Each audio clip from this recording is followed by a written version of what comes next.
broken glasses and all. Shoot.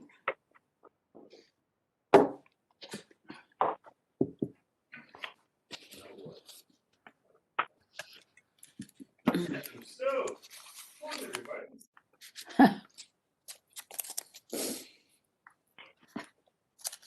All right, we are just waiting to get a quorum here. It's pretty much close to the top of the hour, but we'll just give it a couple more minutes. Hello, Diane. Hello, Trevor. Hi. Hello, Richard. Hello, Tom. Hello, City Clerk. Hello. A lot of familiar faces. It's probably before your time, everyone, but do you guys remember Romper Room? Maybe this isn't a good time to bring this up, but while we're waiting, remember what she used to say, and I see, it's like, and I see Trevor, and I see Richard. And that was back in the days when she really couldn't see us. And I remember that. Do you? Oh, yeah, I'm older than you. I think I'm older than Yeah. everyone in the city that is a council member, city clerk, city manager, and planning commissioner.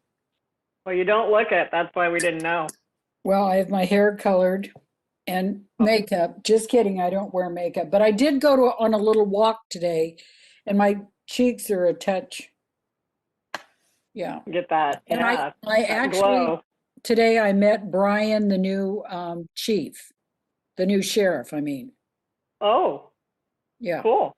So I had a chat with him because different people in the neighborhood want to start a neighborhood watch Mm-hmm. because of, what's happened last night, Richard, and the night before. Yeah. So he said, I think he's talked to Eli about it and about how to get together. So that'll be good. Yeah, that's great. I sent a note to Eli too, just following up on the note I'd sent to the discussion at the city council. I think I did it during the floor comments. I think I mentioned that there'd been a lot of discussion on Trinidad next door. So, on the website next door. So there'd been quite a few comments there. So I think Richard Johnson is going to join us.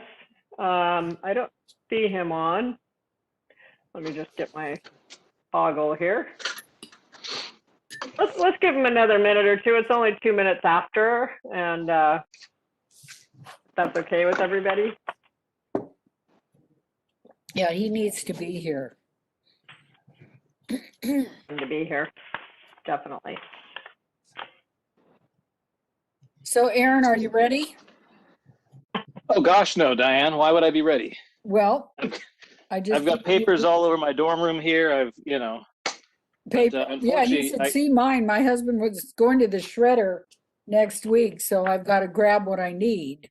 Unfortunately, Trevor, otherwise a few folks out sick, so I've been held at work and not able to go home. We won't let people leave if we don't have the ability to keep enough bodies on the fire engines and the ambulances. So I am at work, so if I get a call, I'm going to have to disappear and come back, hopefully. Wow. Oh, Yeah. so you're in He's on duty. Novato right now, yeah. Nevada. Yeah, I'm on duty, Okay. yeah. Is it raining? No, it's beautiful today. It was sunny and gorgeous down here. Yeah, it was absolutely a wonderful day. I regretted wearing a long sleeve for most of the day. Okay. My son and my grandkids and daughter-in-law live in San Anselmo. Oh, okay. He works for UPS. So he's going to bed right now because he works in the middle of the night. Right. Yeah. So how are the COVID cases down there? Steady.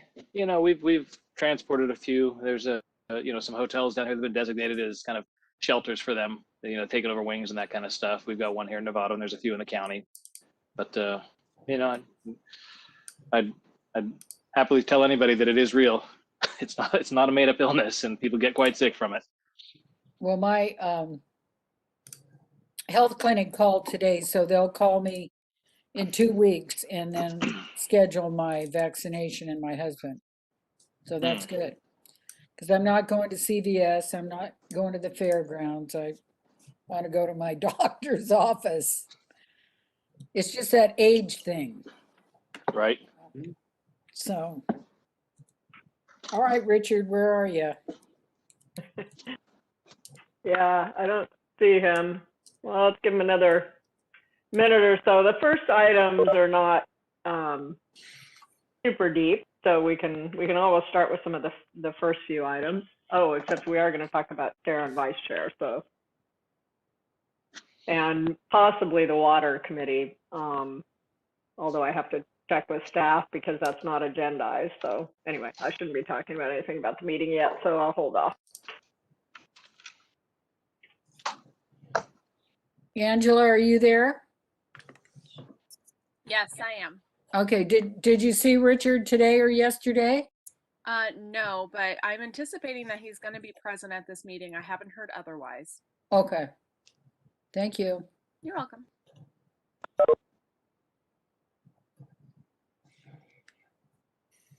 So Tom, let me ask you, all those trees in the back, are those in your backyard? Yeah. My fake backyard. It's really nice. I like it. I thought, oh, he lives up on Berry Road and has all kinds of manicured trees. Trying to find which trees. I don't think those grow around here. Oh, I want a background too. So where do you, I've never played around with that in WebEx, only in Zoom. Yeah. How do you do it? You How do you do it got, in WebEx? you got a great background. That's my fireplace. and a So- front yard. I figured it out in WebEx. Just as you're going in, hit the little arrow off to the side. Mm, And then you got to download. okay. But I haven't figured out Zoom. Before you go into Zoom, Oh, is there a you know, it's been a while since I used it, but Zoom, I think you can even get like different backgrounds. You may be able to customize them. I'm kind of a Skype user more than a Zoom user, but yeah, I mean, it could be really fun. You could have like, you know, dancing giraffes or something in the background, or I've seen people do some amazing things already. I just didn't know how to do it. Yeah. But good. That's Yeah. good to know. Keep trying. Well, I want the town. I'll send you I have to do it in real time. You know, I'm kind of a muscle memory, but I'll send you when I'll go in. I have a piano lesson every week, so I use Zoom for that. You? Who's Who teaching? teaches me? Who's Well, teaching she's you? a lady in Grants Pass, and Oh. yeah, I just started taking lessons. I was learning on my own, and it's been really helpful. So anyway, we do it via Zoom. Huh. Well, guys, what do you think? Shall we want to give Richard a few more minutes, or shall we go ahead and get started? Oh, look at this. What's that? Oh, come on. Keep Just it called Richard, and this didn't get on his calendar, and he forgot about it. So he's gonna jump on. So he'll. Oh, okay. Oh, awesome. Okay.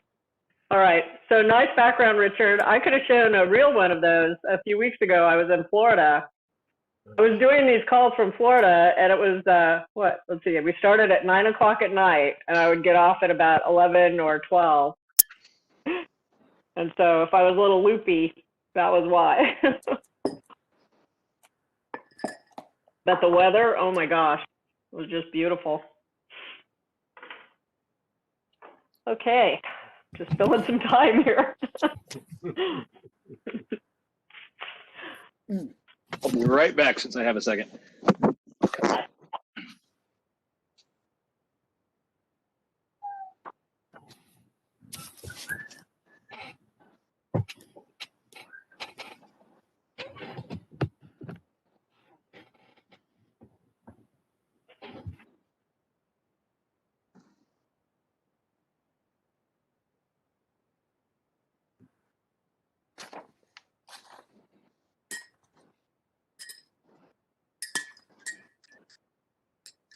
So he picked up his packet, Angela, but didn't remember the meeting? I think he picked up the packet. I didn't check them today.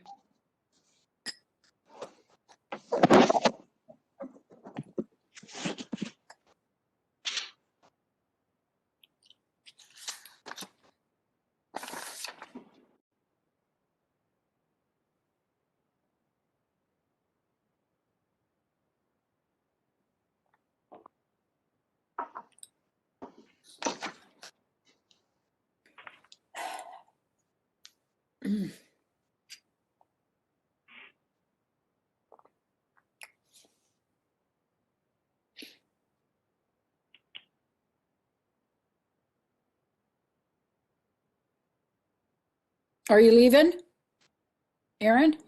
No, it's dinner time, and they're going to be so kind and bring me a plate. Oh, that's nice. I always eat my dinner. It's the right on smack dinner hour. I'll mute so nobody has to hear me chew, and I promise not to speak with my mouth full. My husband was supposed to be doing dinner, but the kitchen happens to be right here, and I'm not seeing any activity. So I guess I'm having tea.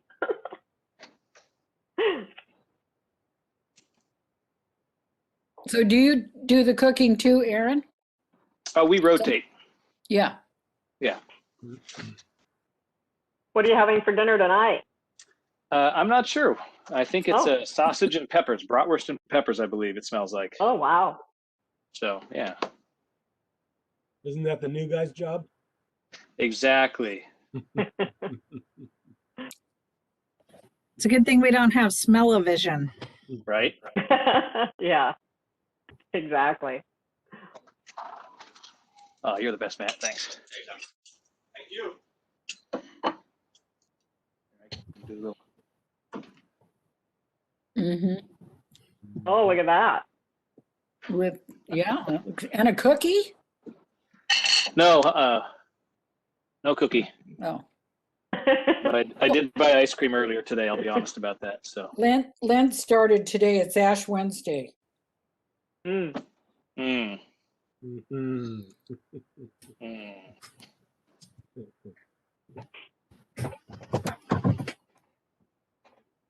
So I believe we have may have one member of the public on the call, and I do apologize. We just would really like to, have all our members present. So please stand by. We'll probably get started in the next 4 minutes or so.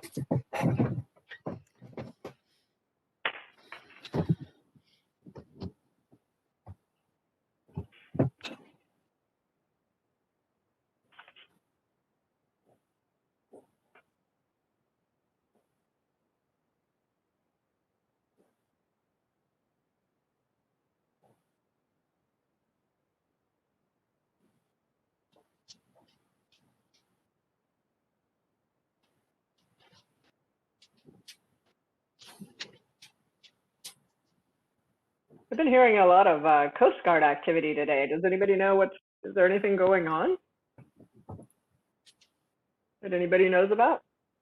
I think we got a helicopter out there right now. Huh.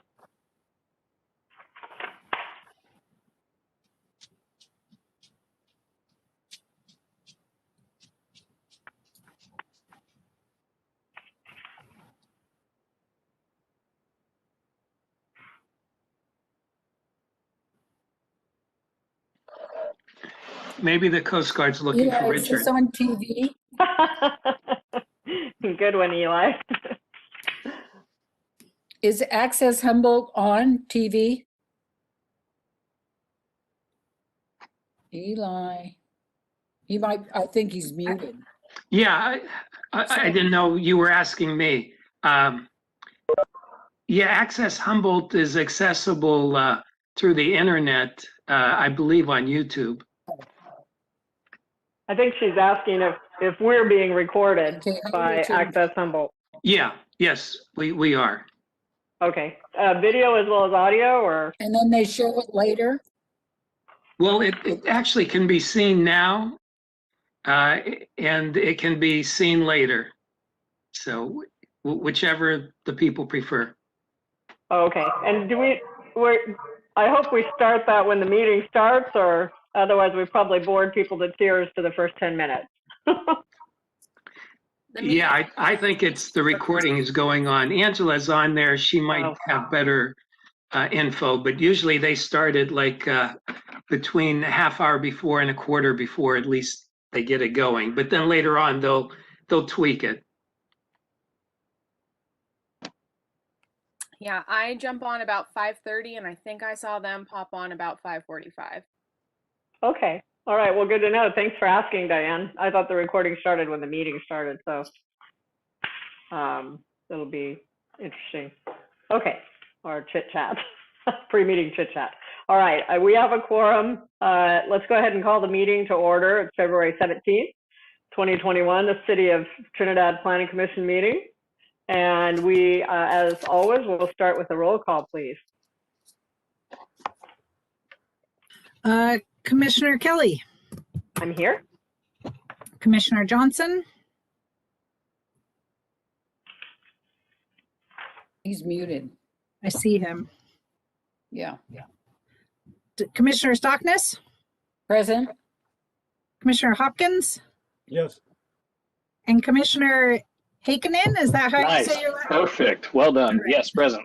I'm sorry, my mute button is a little laggy, but I'm here. Thank you. Thanks, Richard. All right, there are no minutes to review this evening, so we're going to move on to approval of the agenda. Commissioners, do you have any comments or suggested changes to the agenda as it stands?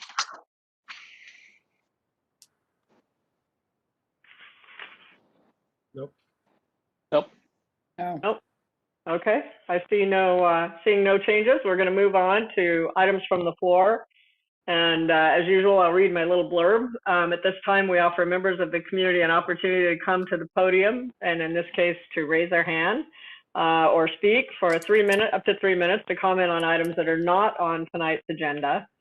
Please note that pursuant to the Brown Act of California, the Commission is not allowed to discuss at length or offer more than a brief comment on those items or a question on things that aren't on the agenda. But with that, let me open it up to public comments for items from the floor. Yes, Councilman Quampas. Yes, I just wasn't sure whether there might be an opportunity to talk about the water committee tonight. I know it's not on the agenda, but I just wanted to at least ask the question of how that might be structured. Thank you. Thank you. Staff, are we okay to potentially talk about that when we talk about sort of chair and vice chair, roles on the planning commission, or is that something that needs to be agendized? Does anybody know? It's probably something that needs to be agendized. Maybe we could talk about it briefly as part of council member staff reports at the end. I didn't put it on the agenda because my impression was it was going to go back to the council to actually form the committee by resolution. So I was waiting till it was actually official. Maybe I was off on that assumption, but the proposal at the last meeting was to include two planning commissioners. So if anybody is interested, you can start thinking about that. Well, it's on one of the, let's see, number 3, the item 3 on our agenda is 2021 projects and priorities. So I figured we'd talk about this list. You're right. Water planning is on that list. You're right. So we could talk about it as part of that. Okay. Yeah. So there you go, Richard. I was going to mention something. So Thank you. If that's legal, then we'll do that. All right. Perfect. Other comments, items from the floor?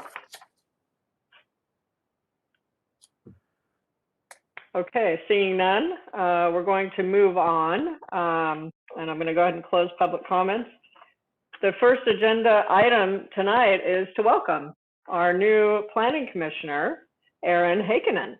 And Aaron, did I say it right? I hope. You did, nicely done. Excellent. Thanks, Trevor, for leading the way there. Would you like to introduce yourself to the commission and community members? You're welcome to do so. Sure, yeah, my name's Aaron Heikkinen.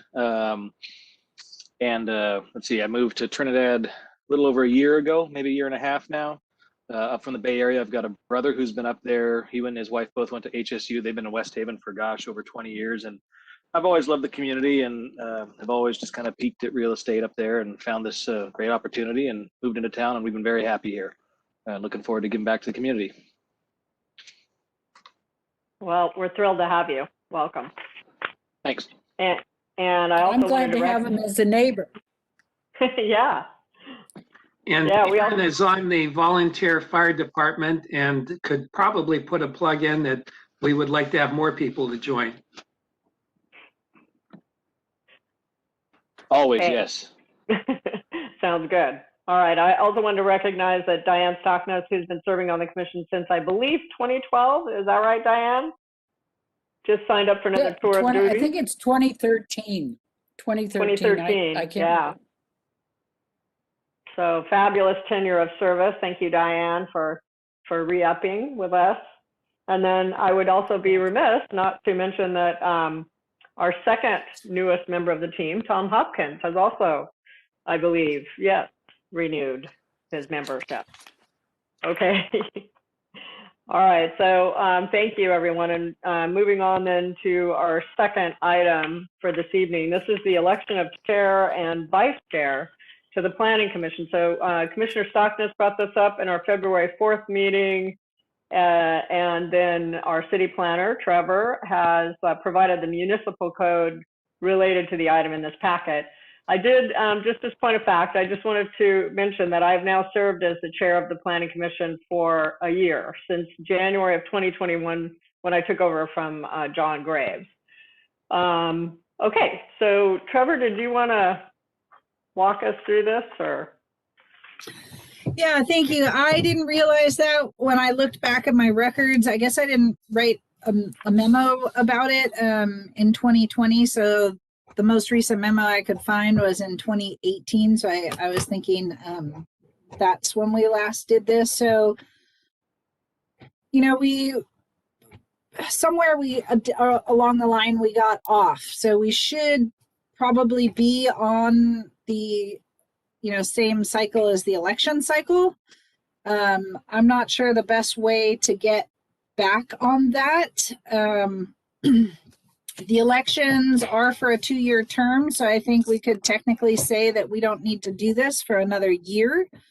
But one of the things we struggle with whenever we get to this is that the chair is not allowed to serve more than once. And we often have new planning commissioners who maybe aren't quite ready to be chair yet, but it's kind of forced that way because of the language. And I'm not sure what the purpose of that language is. There's not a similar requirement for the mayorship at the council level.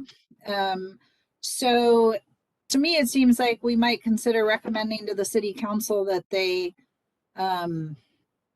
do away with that ordinance. It's not part of the LCP, so it's nothing that would have to go through the Coastal Commission. It's just something the council could adopt by ordinance if they choose. So like I said, I'm not totally sure how to proceed here, because like I said, I think Cheryl is still good technically for another year, but how do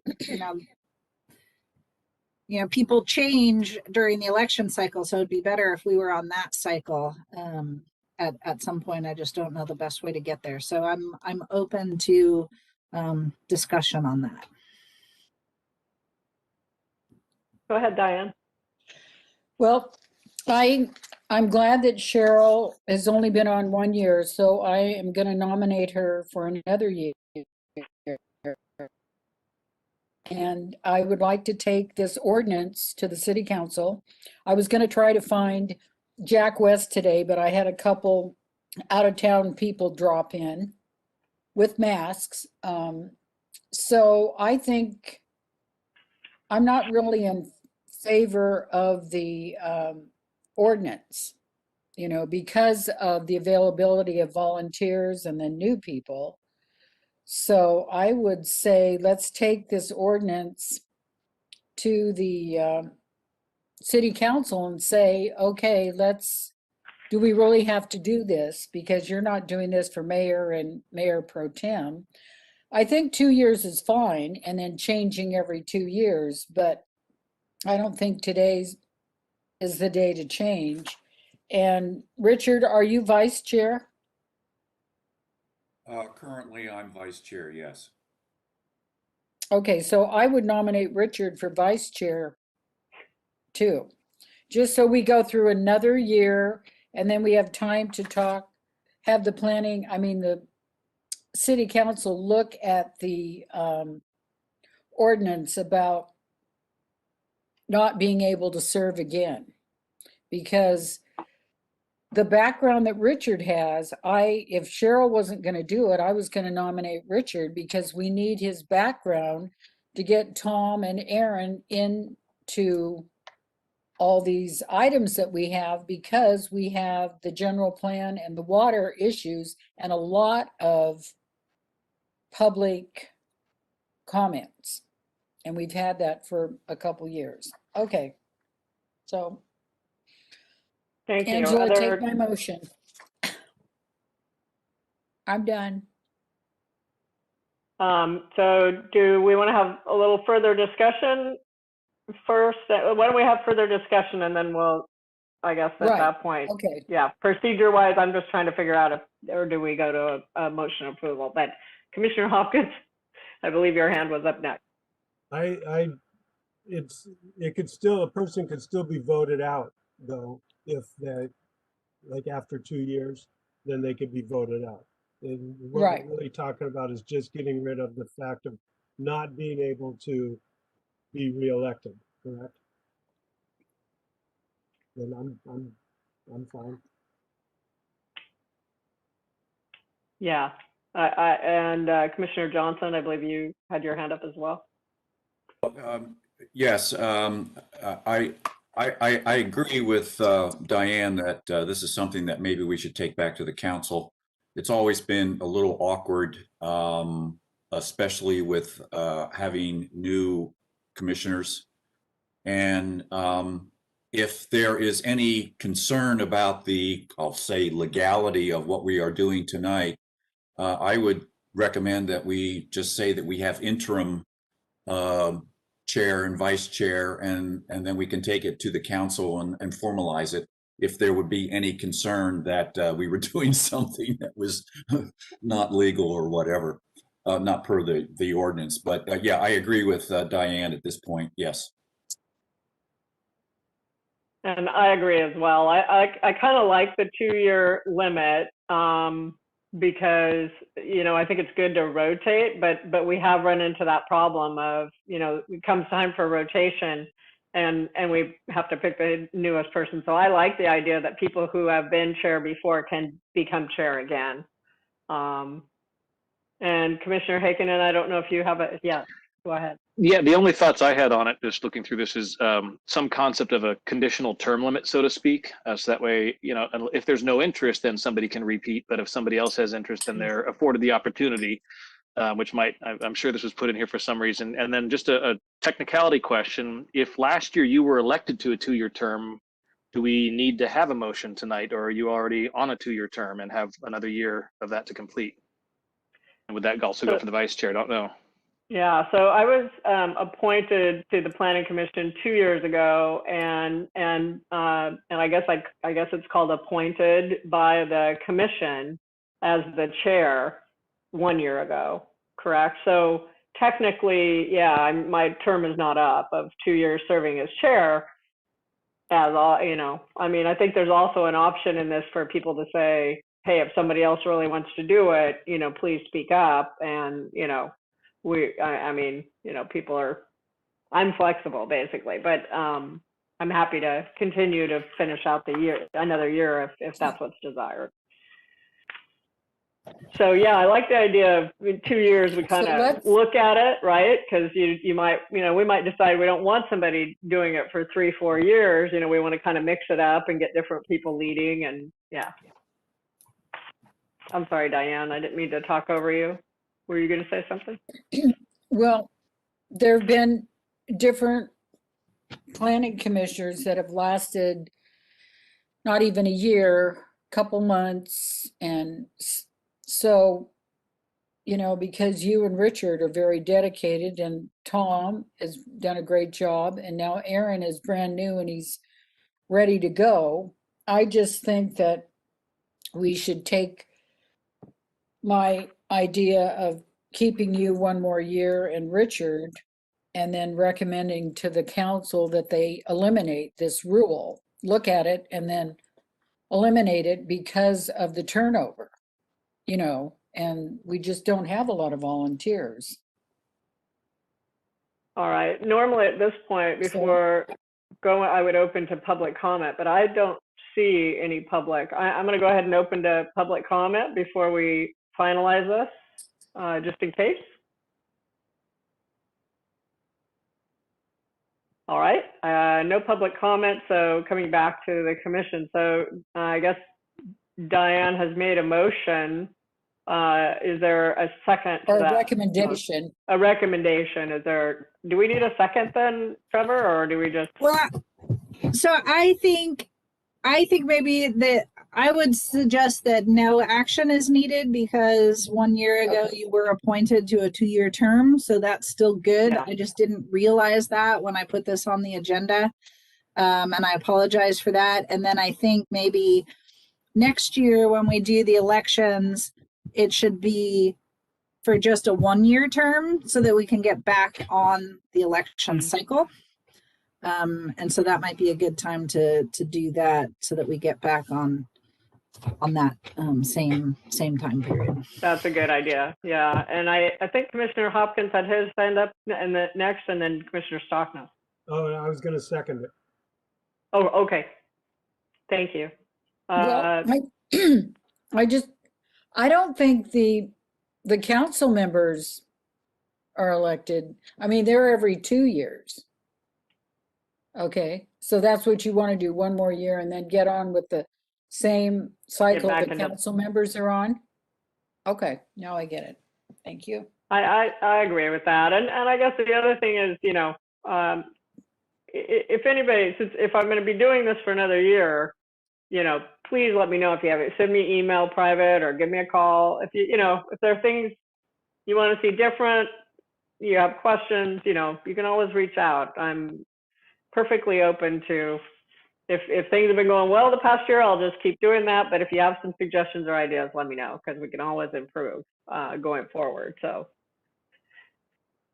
I guess that's, we're going to continue on then. All right. Okay. Thanks, everyone. The next item is a continuation of our discussion from February 4th. This is on our projects and priorities.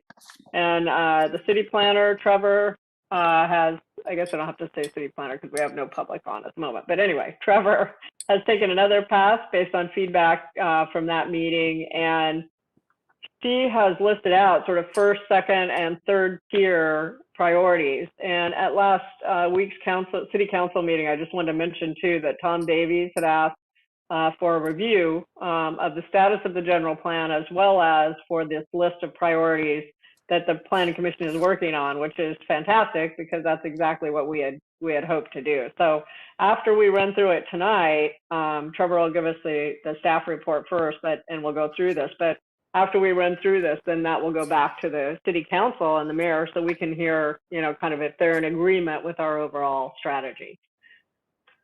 Okay, Trevor, with that, I'll turn it over to you. Yeah, I thank you for that introduction. That really covered most of it. Cheryl and I also met in between the last meeting and talked a little bit about these things. I provided a little bit more detail as to some of the steps that are required for these different projects. Really, the priorities I focused on were the general plan, obviously, as an ongoing and important project that we all want to get through, and then the SB2 grant task. So that's a fair amount of money and some big tasks, and we have to get through it this year. So those are really my primary top tier priorities. There's also the OPC grant that's going to be coming up that we'll start some of the public outreach and some of the risk, continuing the risk assessment. And then obviously there's development applications. So I'm gonna try and get 3 applications on next month's agenda. So that's gonna be pretty full with just applications. So we might want to consider having we do get an extra week between the March and April meetings. So that would make a good time to consider having a special meeting to talk about ongoing things like the general plan update. The other thing I have in the top priority is developing it for staff anyway, is developing an ordinance for the water shortage contingency plan. So that's not something that will go before the planning commission, but it's something that will take my time, and it's something that, you know, we want to get in place before the next dry season. So, and then second tier priorities are the LEAP grant tasks. So those have a little bit longer timeline. Some of the tasks were supposed to start in 2021, and we might be able to get some of those started. But that grant goes into 2023. So I think we have a little bit more time with that. The OPC grant will continue on. The STR ordinance update is certainly a priority for some members of the community, I think. And we did get a public comment letter related to that. It brought up a lot of issues and concerns. But my impression was that part of the purpose of the STR committee was to sort of flush those out so that the planning commission didn't have to do all that work. And again, you know, staff hasn't, as far as staff is concerned, things are working pretty well. I did send a memo to Eli and to the city attorney, sort of outlining the STR committee's recommendations and my thoughts on how those could be implemented through the administrative rules. So the ordinance does allow the city manager to enact administrative rules to help implement the ordinances. Certainly things like adding fines to the Good Neighbor brochure and contract, those are easy to implement administratively. And I think almost all of those recommendations can be implemented administratively because we're already too late to amend the ordinance and get it through the Coastal Commission, have it in place for this summer anyway. So the only way we could implement those recommendations this season would be through those administrative rules. I was thinking of starting the ADU ordinance soon, but in looking at the grant a little bit more closely, I've started amending it and looking at consistencies with existing state law, which has changed. But then it's supposed to go through a consultation process with Coastal Commission and Department of Housing and Community Development before it goes to public hearing. So I think the ADU ordinance for public hearings will not be for a few months because I want to get some agency input on that. So that might leave room to jump into the STR ordinance. But again, I think we need to be careful that that doesn't take over, you know, what all these other things that we're working on and doesn't take away too much for that. So, you know, consider, you know, limiting it somehow in terms of the scope or how much time we spend on it at each meeting or how many meetings we spend on it, something like that. The water planning I have as a second tier priority because I'm not sure exactly what the staff commitment for that will be. So that's a little bit up in the air, but as Richard and others brought up, the City Council has indicated they are going to form a water committee, and it's going to include 2 council members, 2 planning commissioners, as well as several others to look at sort of water security and water resiliency planning. The city's still waiting to hear back from on a technical assistance grant that we submitted to help us with that. So that would be great if that comes through. So yeah, for the next meeting, assuming that the council is going to adopt that resolution at their next meeting, we will want to, the Planning Commission will want to appoint a couple of members to that. So I'll put that on the agenda for the next meeting. the third tier priorities are things that can kind of be put off without too much trouble. You know, the OWTS program is something we keep putting off, and I don't want to put that off too much longer. But on a staff level, I'd like to work with Eli to try and put together a plan to, you know, restart that, you know, probably sending out some correspondence and stuff before we really jump into it. But I do have someone in my office who's interested in working on that. I did put together a few potential agendas and a Gantt chart. You know, these kind of things are always subject to change, but it sort of gives you an idea of what our workload for this year is going to look like.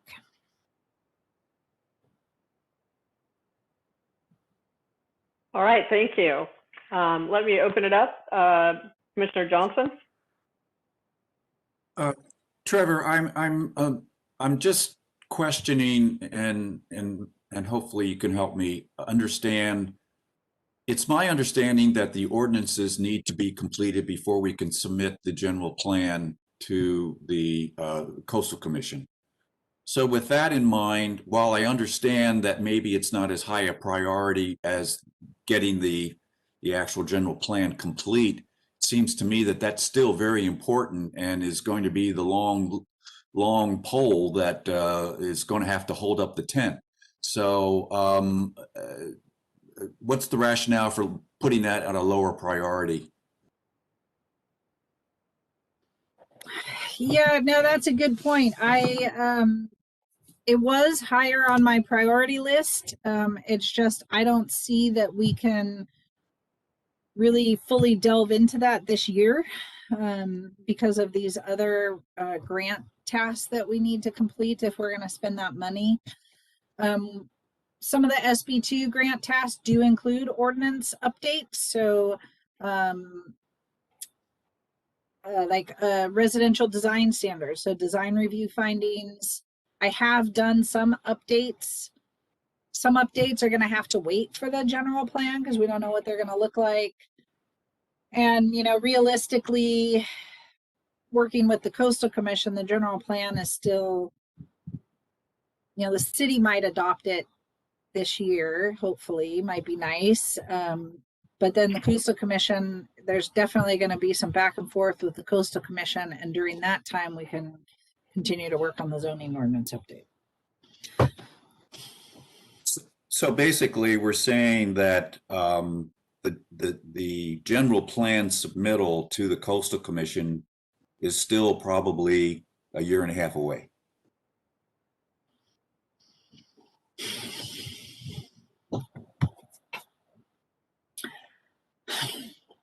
Yeah, I hate to say it, but yes. Yeah, okay. I think realistically. I just thought it was important that, you know, in terms of transparency, that it be clear. And I think that's a message that we need to send back to the city council as well. Yeah, that's a good point, because as I mentioned earlier, there was a request for us to give an update on the general plan. So you're right, Richard. That would be a good thing to bring, you know, to mention as the timeline we're running on right now. And I think just given the past history, 18 months is maybe optimistic, but yeah, maybe sometime in the next 2 years would be good. Other comments on priorities and projects? Otherwise, I'll jump in. All right. I don't see any yet, but please raise your hand if you have some comments.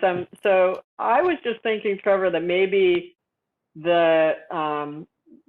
if we pass this to the city council, that we put the top priorities categories first. So you outlined them in your note to us, and I thought that was good because we talked about, you know, the general plan, the, you know, spending the grant money, the water planning, and the processing of applications as our top priorities. I'm not sure that that's in rank order there, but those were definitely the 4 that I heard in our last meeting. And then I guess the other thing I might do differently is for submitting this or moving this on to the city council would be separating out a little bit some of your tasks and priorities, Trevor, from the planning commissions. So for example, and I don't know if this is a great example, but the parking study as a first one, as a priority, as a top tier priority, we actually won't see it in the planning commission, I believe, until more towards the end of the year. Is that right? Or next fall, right? So maybe we say, maybe that's not a #1 priority for the planning commission, at least at this time. Whereas, the general plan, the ordinances that Commissioner Johnson just mentioned might be. And I guess the only thing I'd also mention is the OWTS program. I guess I would second, I had written down priority 1 or 2. That's long been something that I've been passionate about because the problems with the septic systems lead directly into the bay and create, pollution issues. And that's something I love that we've been working on that. So I'd love to see that moved up the priority list. Yeah, I think that's it for me. Commissioner Stockness. Oh, you're on mute, Diane. Yeah, I got it. So Trevor, congratulations. This is a really nice outline. I like the way you did the tiers and the put the projects and priorities. And I think it'd be a good idea to give this to the council members. What do you think, Richard? Richard Klompus, what do you think? I think that makes perfect sense. Yeah, because they get kind of the tail end of different things or the middle of something, and it's their job. We do a lot of work for them. So I was just, gonna commend you on that. My first comment is the parking study. Cheryl, I don't know if you saw it online, but she has a bunch of questions for how to do the parking study ideas, and it will have to start, now or next month in order to get all the data, and I Yeah. like the way, Trevor, you had, look for some volunteers besides, the people on the planning commission or the council that are going to do that. And then, let's see. So it seems like all of these, doing the design, looking at the design things, the ADU, the housing is all, part of the housing, the affordable housing that the state wants. So if we continue working on that.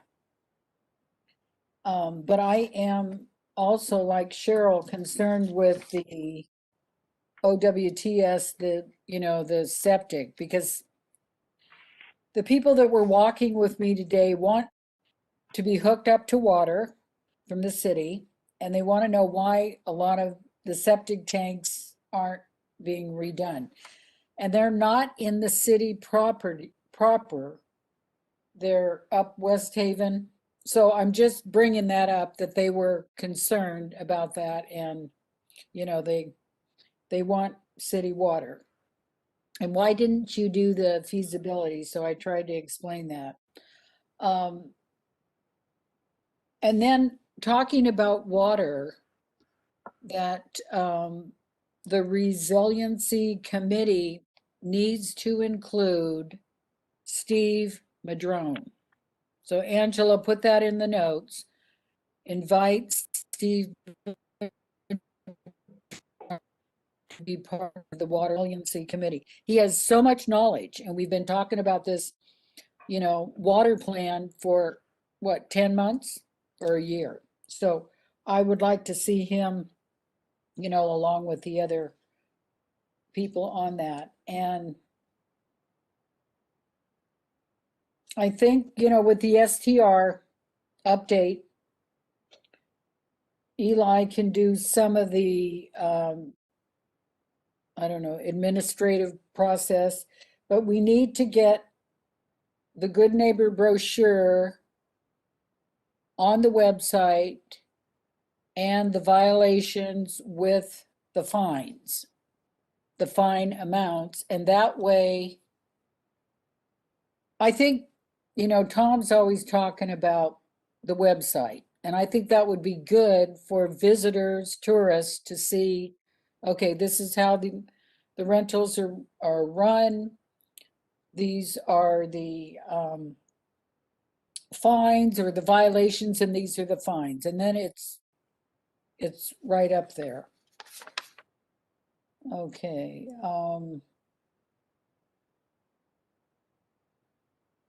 What's hee-haw in the caretaker residence amendment? You don't read the news, Diane? What? You don't read the news? Well, where I read the paper. That's so Yeehaw is a commune that's up by the quarry, up Quarry Road, that's been there, Okay. gosh, probably decades. I didn't know that's what it was called. I knew that there was yeah. I knew there was a commune, but I didn't know it was Yeehaw, and I don't go up that road. Back in the And day. so the owner of that place bought the West Haven Church a number of years ago, and it's Okay. been, I mean, it's not a huge nuisance, but you know,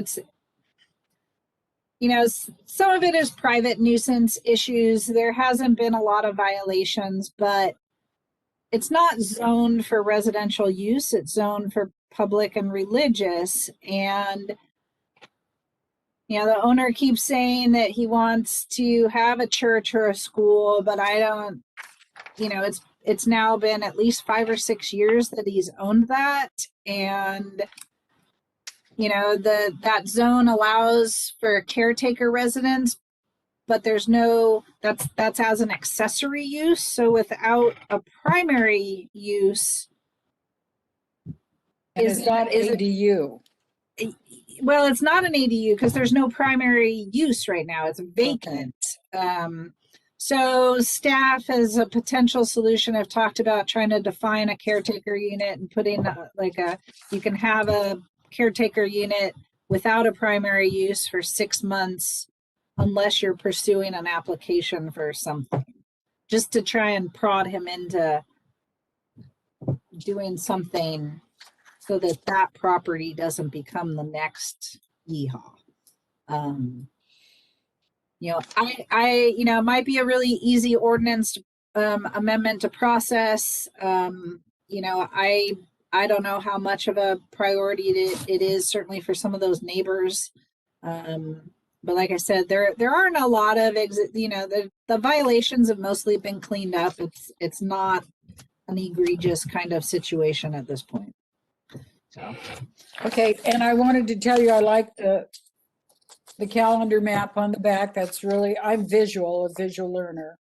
So I thought that was great. And my only other consideration is signs. We want signs in the city, where to park, trailers, some of the signs are covered up that say where the trails are. And those two down by the old lighthouse, the bluff now, those benches are definitely gone. And there's 2 pathways that people that visit that park along the bluff use, but there are no benches there anymore. Okay. Someone else's turn. Okay, thank you. Okay. Any other comments? Let me open up to public comments. And Councillor Klompas, did you have a comment? Yeah, I just wanted to follow up on the general plan update. Richard Johnson had mentioned that in order to pass that, you need to have ordinances done before you can pass that. Is that still correct? Trevor, is that? So it's not that we have to have the ordinances done before the city can adopt the general plan update, but the Coastal Commission won't accept the general plan for processing to certify it as part of the city's local coastal program until they have the implementing ordinances in place. Okay. Because ordinances take time to get passed, and first reading, second reading, all that stuff. Perhaps you can work with Eli, and I'd be more than happy to support of trying to shepherd it through the council in a timely manner. But if you need help with that, don't hesitate to reach out to me. Maybe I can be of some help just to get it on the agenda and get things moving, so it's not holding you up from getting your work done. I don't want that to be an impediment.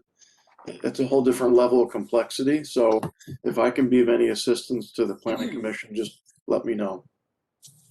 Thank you very much. That will be helpful. And we have had in past discussions, discussed sort of, we started sending the elements one at a time to the city council versus, waiting to get the whole document done, which, and just iterating, and also understanding that the general plan should be and is an evergreen document. So we're trying to get to good enough and not perfection at this point. So that's kind of been our philosophy, and really appreciate any help we can get from the city council. So thank you. Commissioner Hopkins. Perhaps, Trevor, you could educate me a little bit, but isn't like ADU units, isn't that dictated by the state? And so basically it's all set out, and then we just see if it can pass it from parking and from septic, but it's already in place. A lot of this stuff, isn't it? Yeah, and the person I had reviewing the city's ordinance that they adopted. So the city did adopt an ADU ordinance in, did I say 2012 or something like that? Yeah. To be compliant with state law. And the Coastal Commission wrote a long letter asking for a lot more information that we didn't have at the time, which was to show that there's enough septic capacity, enough water availability, and enough parking to support second units without impacting coastal resources.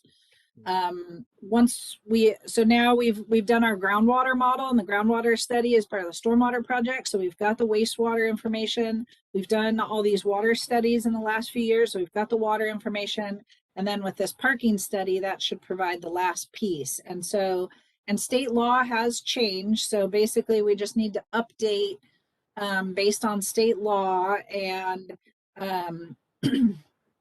there's, it seems fairly minor so far.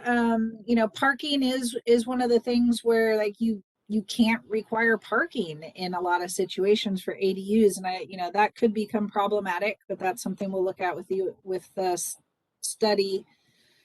And then the other thing that I think will be not necessarily dictated by state law, because they don't require a city to allow what are called junior accessory units.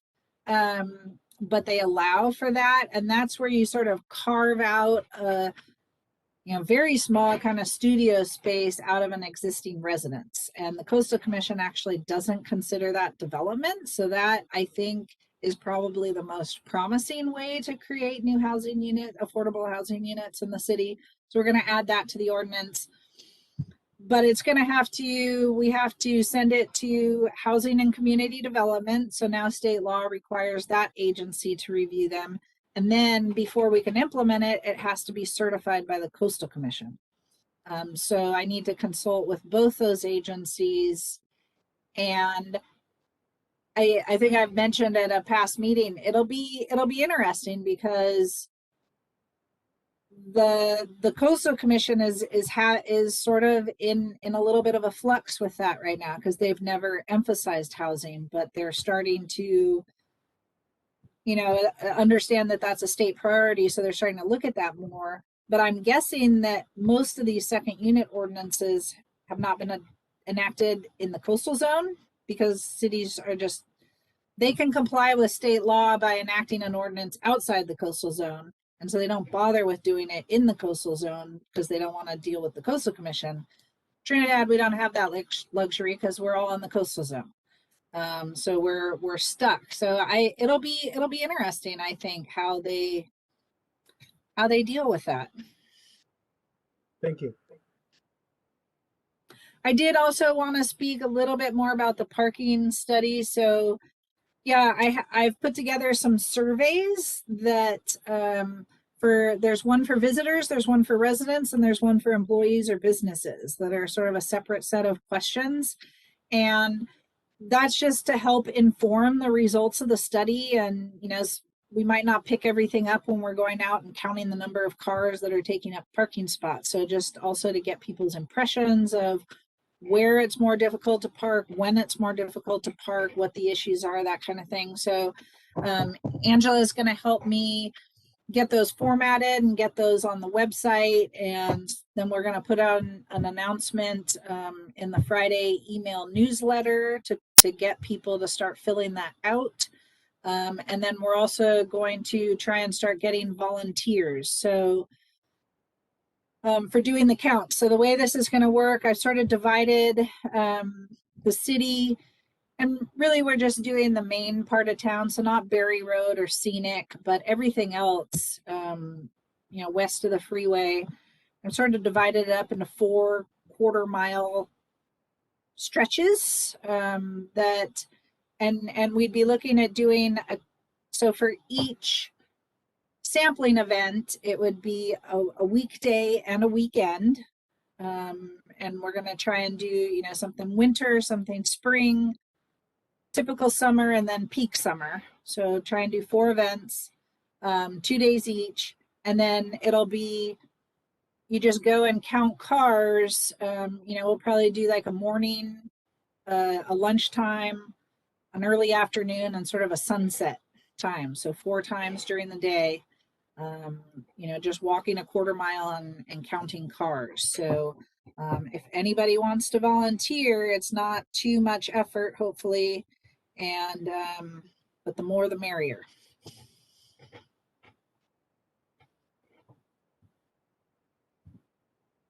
Go ahead, Diane. Sorry, I was on mute. Yeah, I was on mute Did you have a too. comment? I think I volunteered last meeting. Yeah, and I've looked Yeah. at the questions. So we probably need to get August in there, Trevor. Well, I don't want to wait too long because we Do you need wanna the count? we need the results of the parking study in order to finalize the ADU ordinance. Okay, So I think if we get, you know, a late June, early July, well, I want to do 4th of July weekend as sort of the peak weekend, and then I guess a late June. But you know, I'm open if we think we need a later July, early August. well, they You don't know, go home. They don't go home till mid-September or October, sure. the visitors. And we can start putting the results together before we do the final surveys. So yeah, I think that's an option. Okay. Okay, I'm gonna, oh, go ahead, Commissioner Aaron. Just a couple of questions, and please bear with me as I try to get up to speed and get educated here. Just a basic question, maybe Trevor, you can help me out. ADU ordinance bleed over and cross over to the STR concept, and where do those intermix? And then the other comment I had, just as far as the priority order, and this is amazing what you did here, regarding the STR ordinance update. I mean, in my short time in town, obviously, and everybody else's long tenures in town, I mean, this is a constant issue. You know, commuting back and forth to the Bay Area, I can express that there is a tremendous amount of pent up demand for people to get out of where they've been. And the reality is that's going to come to us up there. And so I just want to make sure that we're ahead of that. And if there's a way that it sounds like this maybe is already delegated to the STR committee to handle the bulk of that work, is that something we can at least just move up to that first tier as something, because my impression is it's something that's never going to go away, this topic of conversation. And in my short time here, I think I've picked up on that okay. But so that was just kind of my comment on the priorities, and then just just the question about ADU versus STR. Is it kind of like a subset, or how does that work? Yeah, I'm sorry. I know I can probably speak complete sentences in acronyms. So ADUs are accessory dwelling units. Yeah. And then the STRs are the short-term rentals. So, Which could be an ADU or a primary residence, right? yes, that's correct. And we do have some that are in ADUs. We have some that are in, like a portion of a residence. Right. So more like the Airbnb kind of thing. We could put limitations, for example, if you're going to allow creation of a second unit, that it can't be used as a short-term rental. The state does allow that, so that's something we could consider. We did, so just a little bit of background, we did spend a number of years developing an ordinance, and then a year or two later did another one with a cap. So there are some caps on the number of STRs in residential zones. And I just found out there's actually now available licenses under the caps already. And so we have to talk about, how to hold the lottery, because there are people on the waiting list. So, in staff's mind, the ordinance is working. I think it's got a lot of great things about it, but obviously there are people who still are not satisfied. And I think a lot of that comes down to enforcement, which isn't necessarily something we can fix in the ordinance itself. It's more of an institutional issue, but certainly there are things that, some people advocate, for example, for only allowing resident STRs. So you have to be a resident, and you can only have an STR for a portion of the year or in a portion of your house, for example. But what I'm worried about is it was so intense when we developed that ordinance. I think it was 33 meetings that we worked on that. And so if we did that again, we won't get to any of these other priorities. So that was my concern. And would that be the case even if that's kind of parsed out to the STR committee and they just simply report back, or has that work kind of been done? I know I'm trying to play catch up Yeah, here. that's a good point. So the council formed an STR committee to kind of look at these issues and make recommendations to the city. And so they did just make some recommendations in their annual report. And so again, those seem pretty minor to me, and that we can implement administratively, like, setting certain fines, putting the fines in the brochure, these other kind of things that I don't think require ordinance amendments. But some people think that that's, I don't know exactly what's going on with the STR committee, whether they didn't decide what recommendations that, they didn't explain what recommendations they didn't make and why. So I don't know if that was discussed at the STR committee and they said, no, we don't want that. And, some people just aren't satisfied with that. So, but yeah, I think the intent was that the STR committee would sort of deal with that and take it off the Planning Commission's plate. Okay, thanks. All right, thank you. I think we are ready to move on. Trevor, do you have what you need from us on? We had a lot of discussion about the priorities, but I think overall we're in pretty good shape with this list. So do you have any other questions, I guess is what I'm asking. No, I think I got some good guidance. I think an introduction was sort of the general categories and reasons why certain things are priorities, and then maybe sort of separating somehow staff work versus planning commission work, and then moving maybe the zoning ordinance update and the OWTS program out of the third tier priorities. I was debating whether we should just eliminate third tier priorities and everything's just one or two.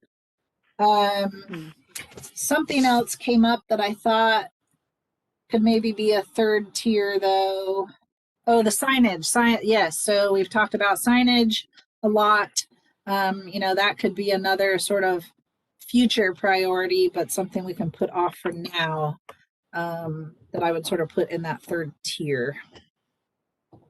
Yeah. Is there anything, did I miss anything there? I don't think so. Anybody else? I see no other hands or comments. So Yeah, I think Eli. good. Eli would sorry, like Eli. to comment. Go Yeah. ahead. As far as mentioning signage, the city council would like to address putting up signage for around the city, indicating that no overnight parking, and especially, I mean, basically no people staying overnight in their vehicles. That camping in your vehicle overnight would be prohibited. And at the same time, part of the concern is that some people say, we need signs all around the city addressing that. Other people say we don't need signs all over the place. So it's just like, how do we get the message across, but at the same time, minimize having signage where it would get too prevalent in the community. So as a result, the council would like to have that addressed for this summer.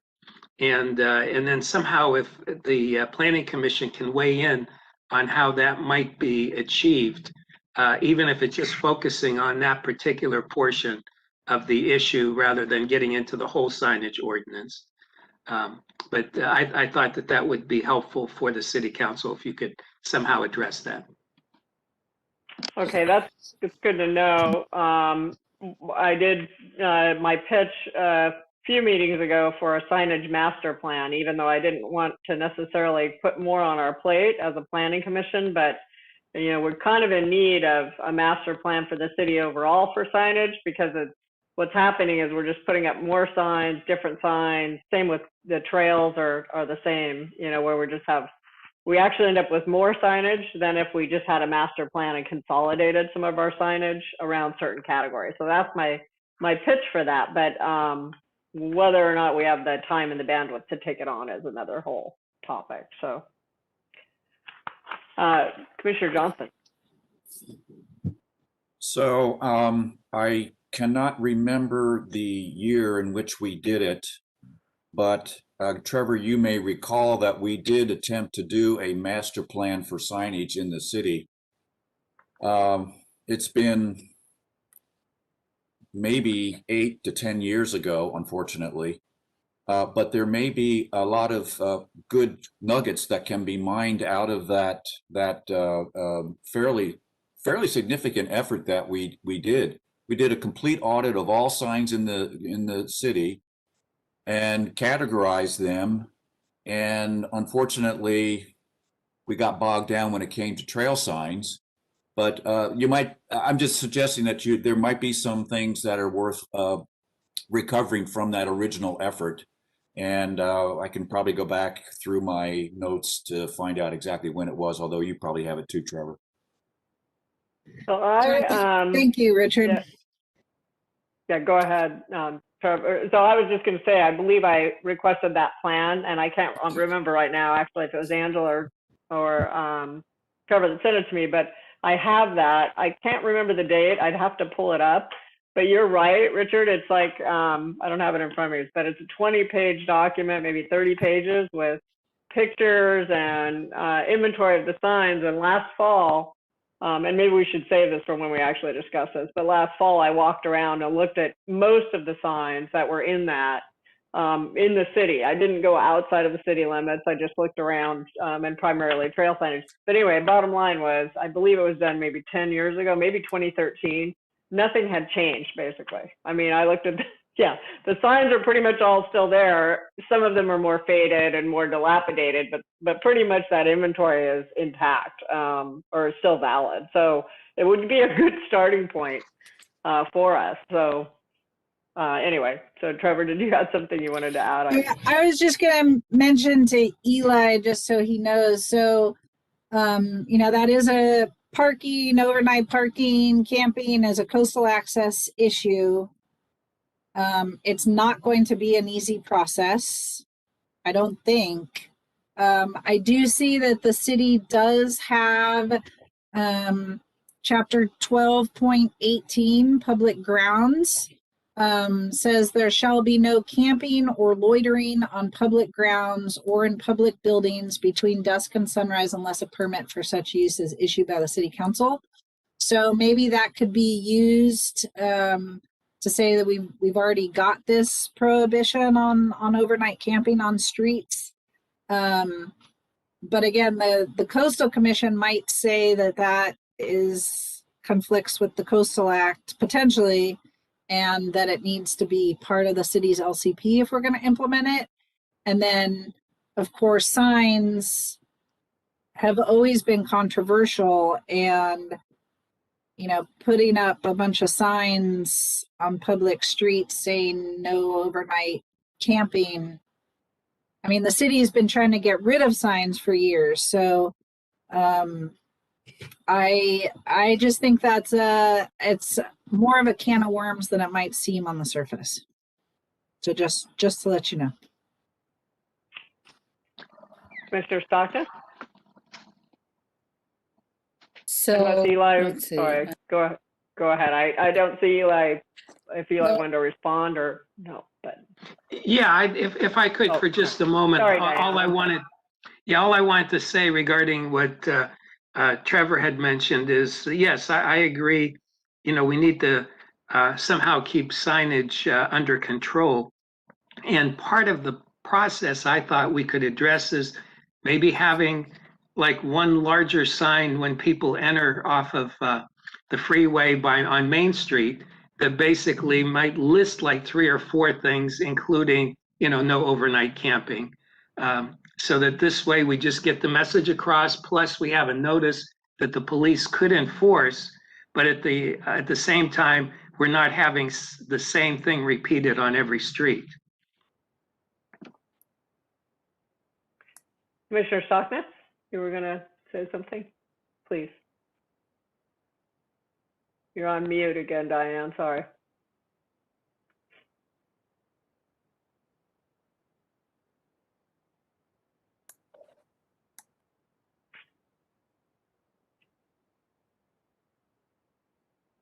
Okay.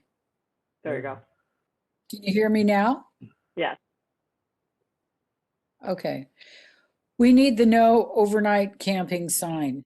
And if the council's approved of it, or they have that sign, we need to put it up. And I like what Eli said, maybe 3 different things. People need direction. We have so many visitors every weekend, and Monday, President's Day was packed. So one sign is going to be good. We'll start with that. Okay, I'm going to move us on. We're in solving mode, which is good. There's a lot of passion around this topic, and so I'm looking forward to a deeper discussion. And I'm going to move us on to the after the fact permits, which is our next agenda item. And then I'm going to check at 7:30 and see if anybody needs a break. So if that helps, because I think the after the fact permits will be a fairly short discussion. So with that, Trevor, I'm going to turn it over to you to kind of guide us through this ordinance policy, pardon me. Yeah, thank you. So, yeah, I basically just wrote up a policy as modeled after the, we adopted for detached living spaces and kitchens. So it's kind of that same format. And I just sort of formalized what we talked about at the last meeting, that after the fact permits will be processed and held to the same standards as for regular approvals, but that applicants may be required to provide evidence or studies documenting what the prior conditions were. Any work not approved through an after the fact permit will be required to be removed and restored.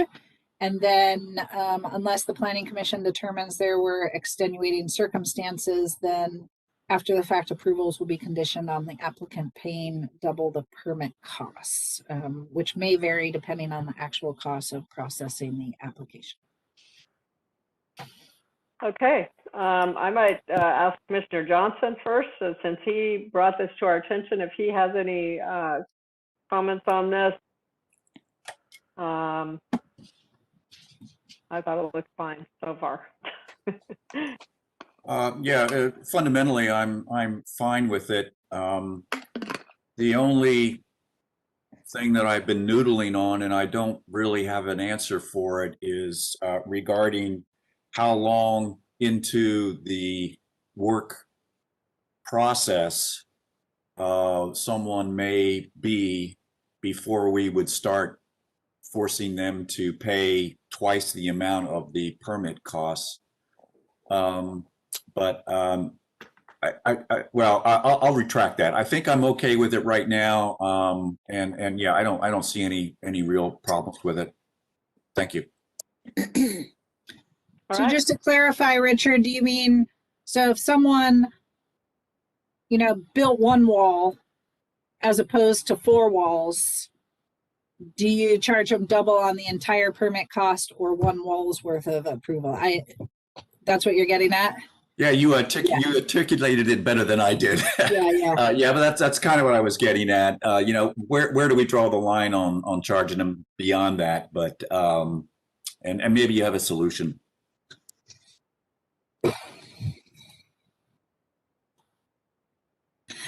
I don't, except that it does, say that you can determine their extenuating circumstances. So if someone just did a little bit of work, you could alter that condition.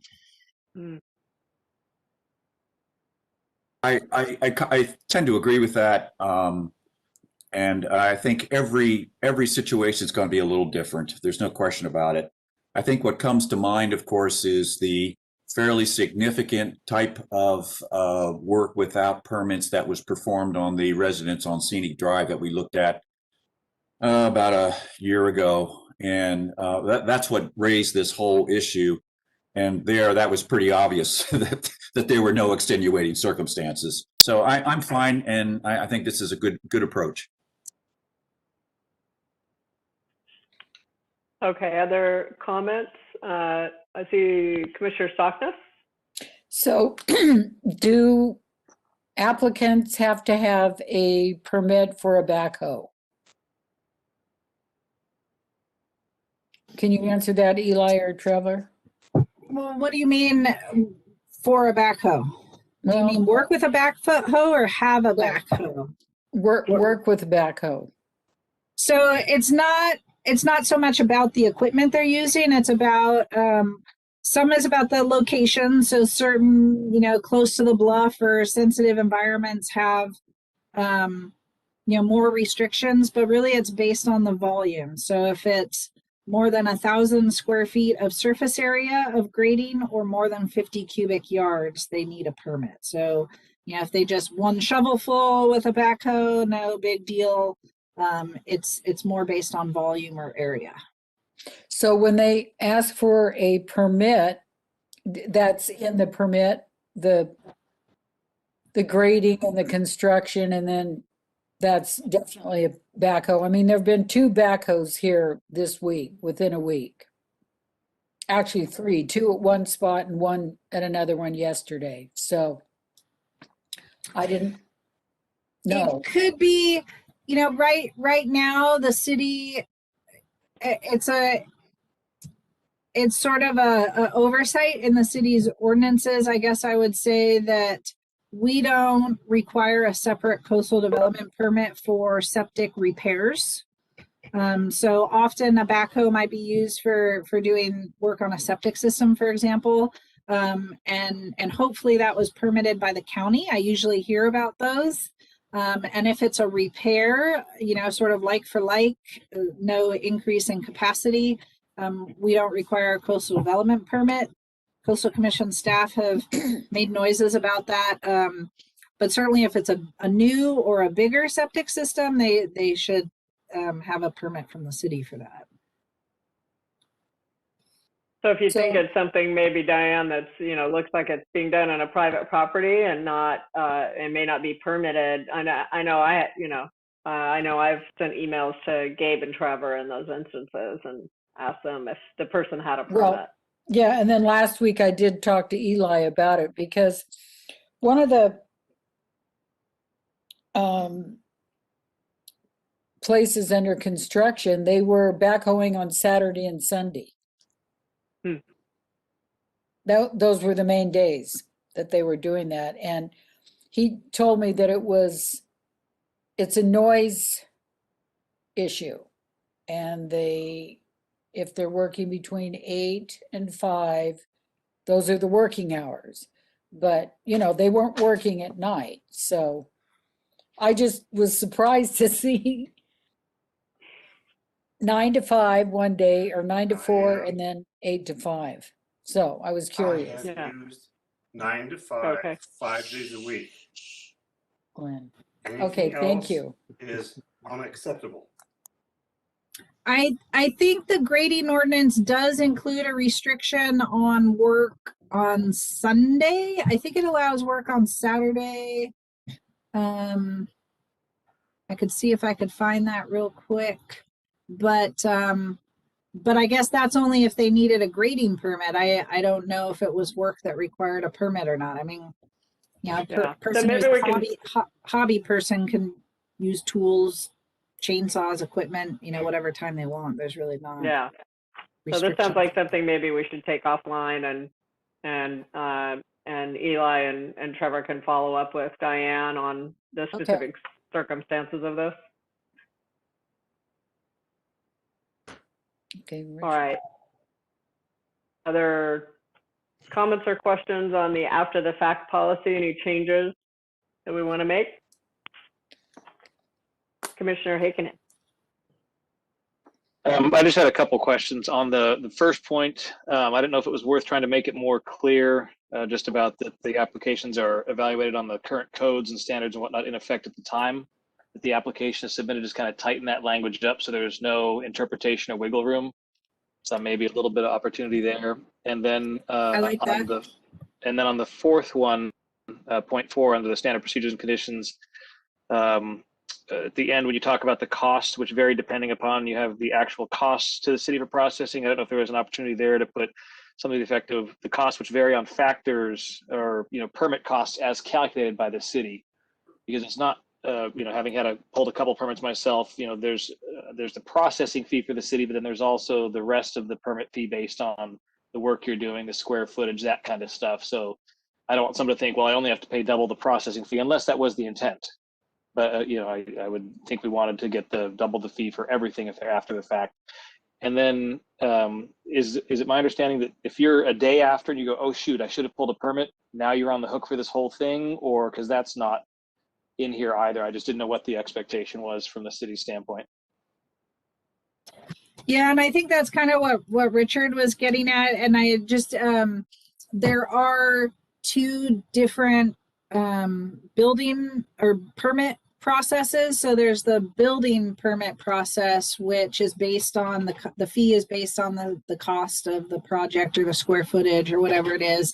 And that's all in the building code, as is the fines for after the fact building permits. So that's specified already in the building code.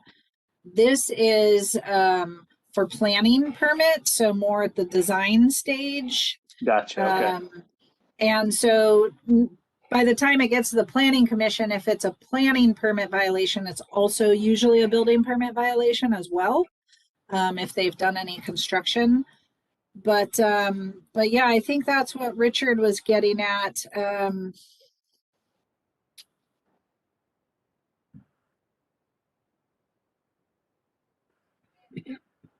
Maybe It kind of gets at the question of the honest mistake or oversight by somebody new to planning or designing something versus, an intentional mistake, or maybe I can get away with it kind of mindset.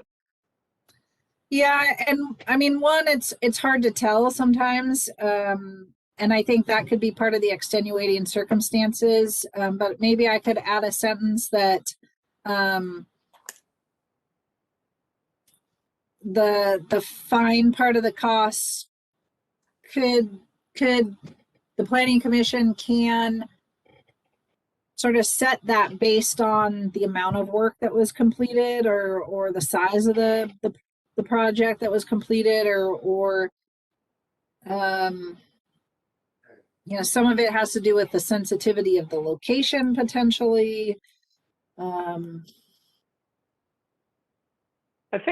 think keeping it a little bit simple and straightforward is good. The extenuating circumstances gives us an opportunity to kind of weigh in on some of these things. But I guess the question too is an appeals process. So let's say somebody, I don't know, you know, starts digging something and puts in one wall and then realizes, oh my gosh, I needed a permit. Now I got to go get a permit. And so to the Commissioners Johnson and Hakenen's point, you know, gee, they're going to get paid double fee and they've just kind of made a mistake.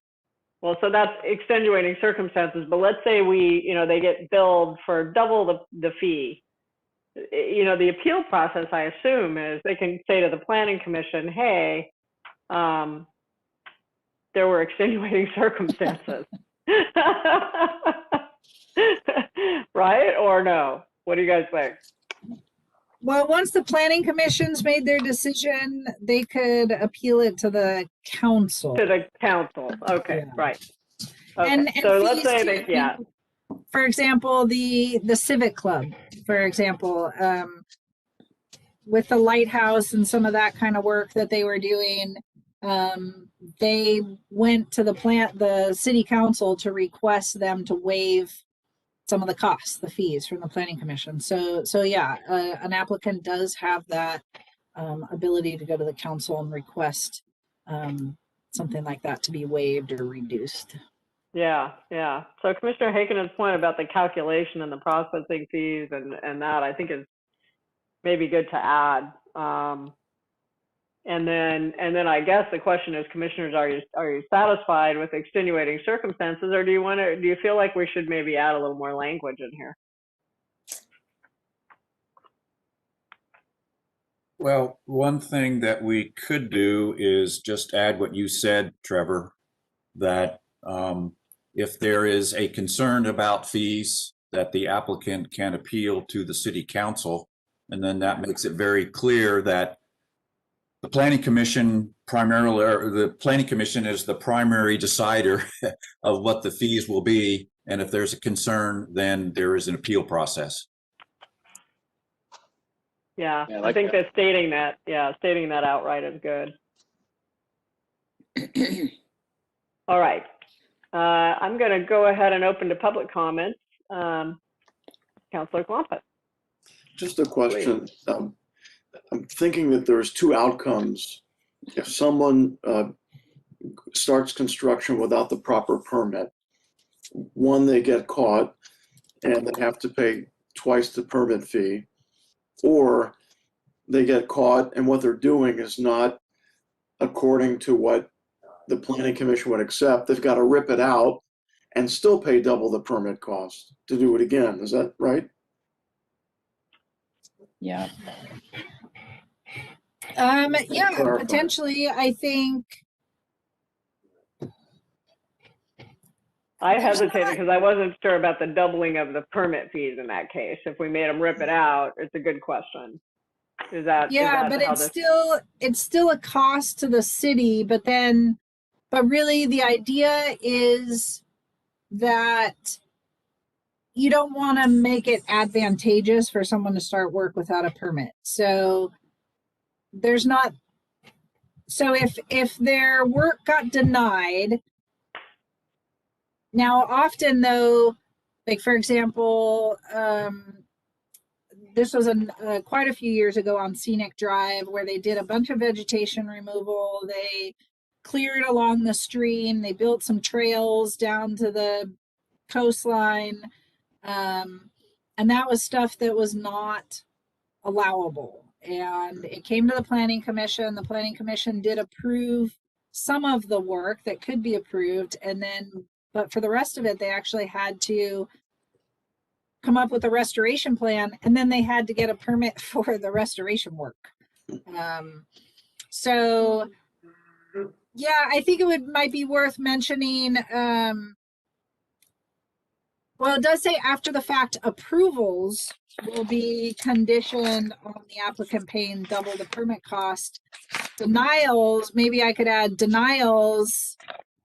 They don't have to pay double the permit cost, but they still have to pay the cost to the city of processing the application. Yeah, I just see it, the reason they may want to do this without a permit is because it doesn't meet code, right? They're trying to cut corners, so they get caught. Now they got to pay double, and they got to rip it out and do it right. And just an example. All right, I'm going to go ahead and close public comments. Thank you, and return to the council or to the commission.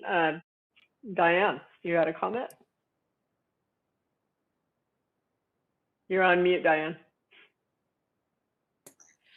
I'm pretty sure it's in the county code. If you don't do something with the permit, then you have to, and they say to rip it out, you have to rip it out, and you have to pay the fees. That's life. You know, we feel bad for them, but somehow they didn't get the right direction to get the permit. You know, if we go through a stop sign, we can't go to the officer and say, I'm sorry, we're going to get a ticket. So it's just part of the process. And after the fact permits, I think you did fine, Trevor, writing the procedures and conditions. And yeah, we'll just leave it with extenuating circumstances and go from there. I mean, what did the Verizon company pay? Did they pay anything? I don't know. When they You took mean that whole thing down? AT&T when they took their pad out? Well, I know they that was fixed such it, they graded it. yeah, I mean, that was such a small project. I can't remember if we conditioned that with extra fees or not. Well, you know, there are people that will try to turn a sunroom into a bedroom without a permit. And, you know, even though this is that Verizon project was small, it's at the top of one of the most beautiful landmarks in the state, maybe in the world. So it's just, these are the rules, these are the consequences, these are the fees. I don't think the fees are that bad. After what we read from the last paperwork that you gave me, I didn't think they were that bad. All right, I'm done. So, yeah, thank you. So I think, let me ask if there are any objections into where we stand right now is basically that the person would be asked to remove something that was non-compliant with the building code and pay double the fee, but they can appeal to the city council if they find that objectionable. I'm at peace with that at this point because I've seen some pretty crazy stuff. And I think most of the time, the stuff that I've seen, people knew. So I'm okay with giving them a fine. How about you guys? Mm-hmm. All right, anybody object? Okay, it looks like we're at peace with that, and but they will have an option to come back and plead their case. All right, beautiful. So Trevor, yes, does Diane. the building commission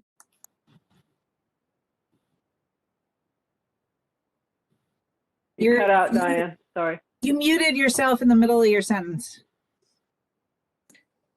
There you go. One more time. There you now? go. Yeah. Okay. The building official would take these into consideration after the fact permits too? Yeah, so it's a little bit separate but parallel process, but yeah, I work pretty closely with the building official and we make sure each of us get referrals and that sort of thing. Just one thing I would suggest to make this formal that that somebody make a motion to adopt this policy with the added number 5 that fees and other parts of the planning commission decision can be appealed to the city council. Okay, do we have a motion? So moved. I'll second. All those in favor? Aye. Aye.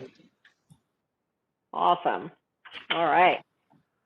Okay, so it is 7:39, and I promised that I would ask everyone, would you like to take a break? We've got two more quick topics here.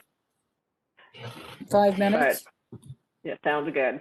5 minutes. We'll be back at 7:45. It's actually 6. Give you a bonus minute.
All right, I've got 7:46, so we're just about ready to get started.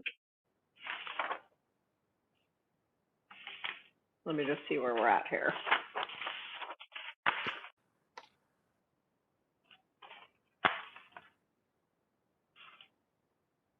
All right, so our next topic is the general plan update, the continued discussion of a revised draft of the circulation element and responses to the Coastal Commission staff comments. And this is continued from the February 4th, 2021 meeting. I just realized Diane's not back yet. So let's give it a minute or two, and then I'll ask Trevor for the staff report. Meanwhile, we can I'm sorry, I getting can't our run down the documents street ready. this time and knock on our door for us. No, I know A you little can't. further away than normal right now. If she doesn't have us on mute, we can just say, Diane, Diane. While we're waiting, Trevor, I'm a little confused about item 6. There's no packet for this permit in our packet. Yeah, I'm sorry for the confusion. So what happened is I went ahead and sent out notices. I have to send out notices 2 weeks ahead of the meeting. Okay. And so, but I didn't get everything I needed. They're still working on an addendum for the geologic report, and the Coastal Commission also indicated they want to, or Coastal Commission staff indicated they wanted to comment. So I had to continue, but because I had sent out notices, I wanted it on the agenda in case someone was looking for that project. But yeah, I don't have anything prepared for it yet. So it'll just, we'll just continue it. Yeah, so apologies. When I said there were 2 items, there's really only one left, the general plan, and then a deferral on that other topic. So.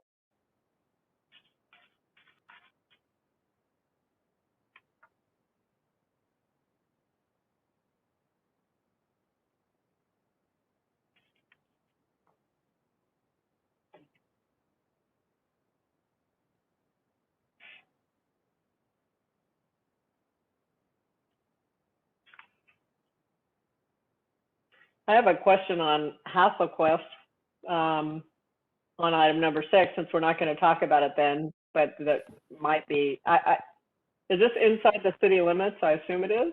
Okay. Yeah, it's the next to last property. Oh, okay. Isn't there a 2,000 square foot limit inside the city limits? It is a guideline. I see. Okay.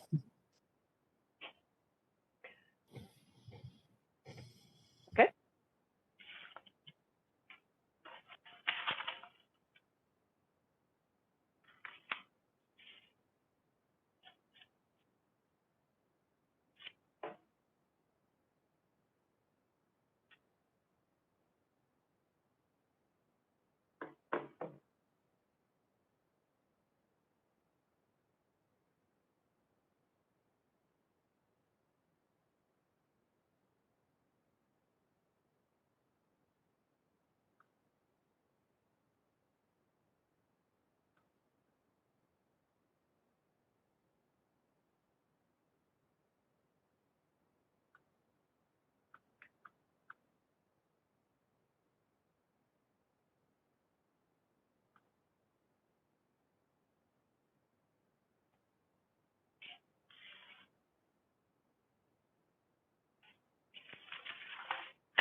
So I'm going to go ahead and I'm going to suggest that we go ahead and restart, and with the understanding that in this case we're continuing an item from the February 4th meeting, and so Trevor has given the staff report. Diane was able to hear that, and she'll still be able to make her comments when she returns, and perfect timing, there she is. So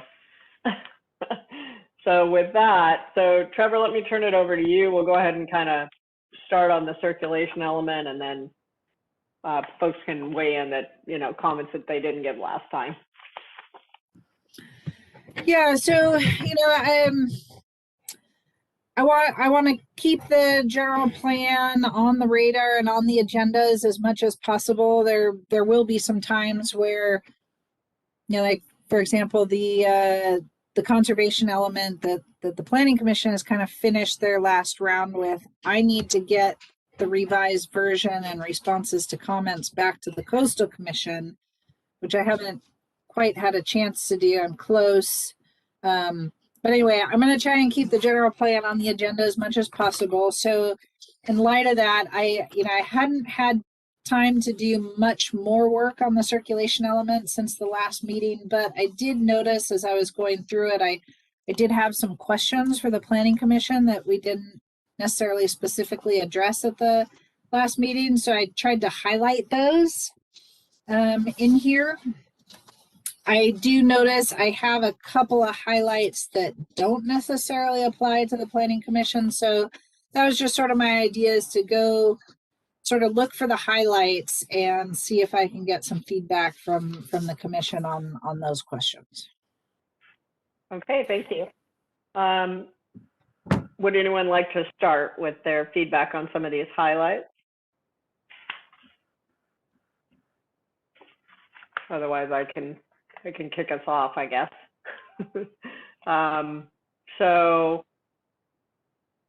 I guess the first thing was on environmental justice. I was just looking there. I know it's highlighted in yellow. I didn't know if you wanted some comments about that, Trevor.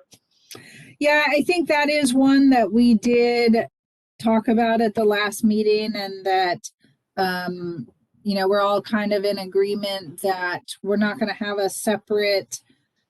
necessarily a separate section on environmental justice, but that I'm going to look for places throughout the general plan where that we might be able to add some policies. Trinidad doesn't have a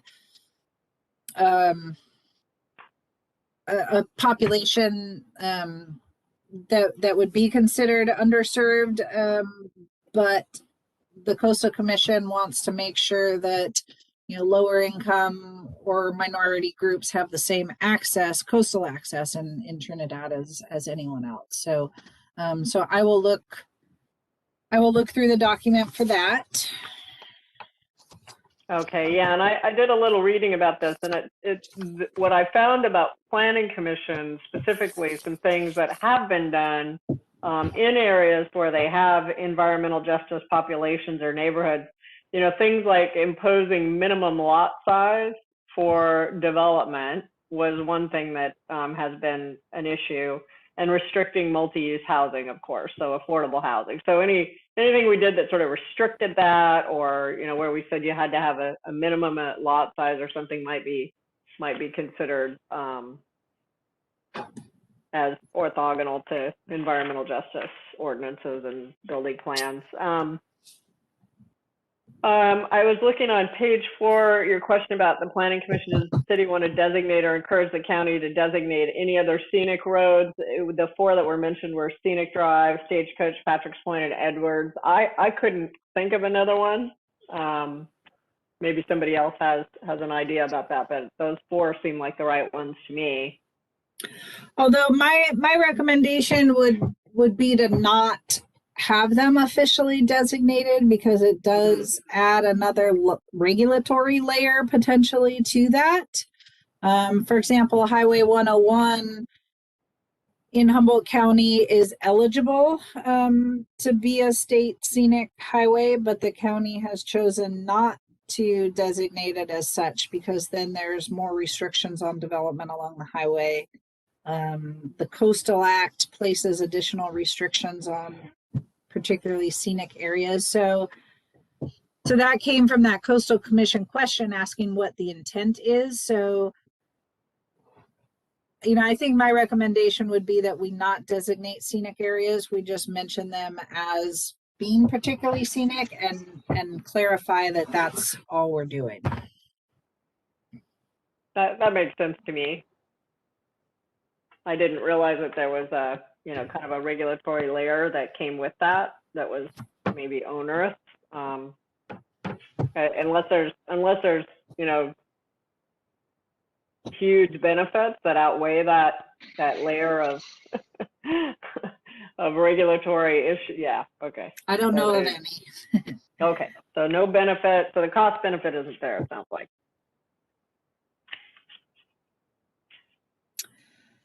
We did talk about the roundabout issue. I have highlighted page 5. So we did talk about that, and I'm going to look for a place to, you know, and if the planning commission has any suggestions for, you know, where to put something, you know, that we would, you know, entertain the idea of roundabouts. We just want to convey that the city is not against them, as was implied in that Caltrans or Rancheria study. Yeah, I mean, what you have here, that the solutions that have been discussed but not decided upon seem to make sense to me as is. I think since there's been no formal review, it didn't seem like we should, you know, take that out as it's just basically saying it's an option. Mm-hmm. But I'd be interested in what other folks have to say on that. And I think that's all I had. So I'll turn it over to the other.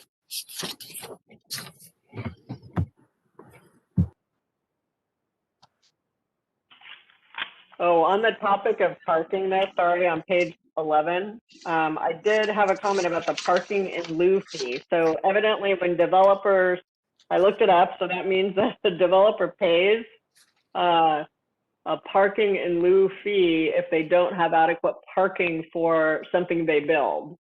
And I guess my feeling was parking in lieu for us, it just seems like it would be problematic. And I was kind of in the camp of removing it because I don't know how we would enforce it. It seems like parking comes at a premium here. People are concerned about parking. So if we had somebody, for example, who built a new shopping mall or something and said, oh, I'll just pay the city a fee and I don't need to have parking, I think that would be problematic. So maybe we don't even have the option. But I would like to get other thought on that as well.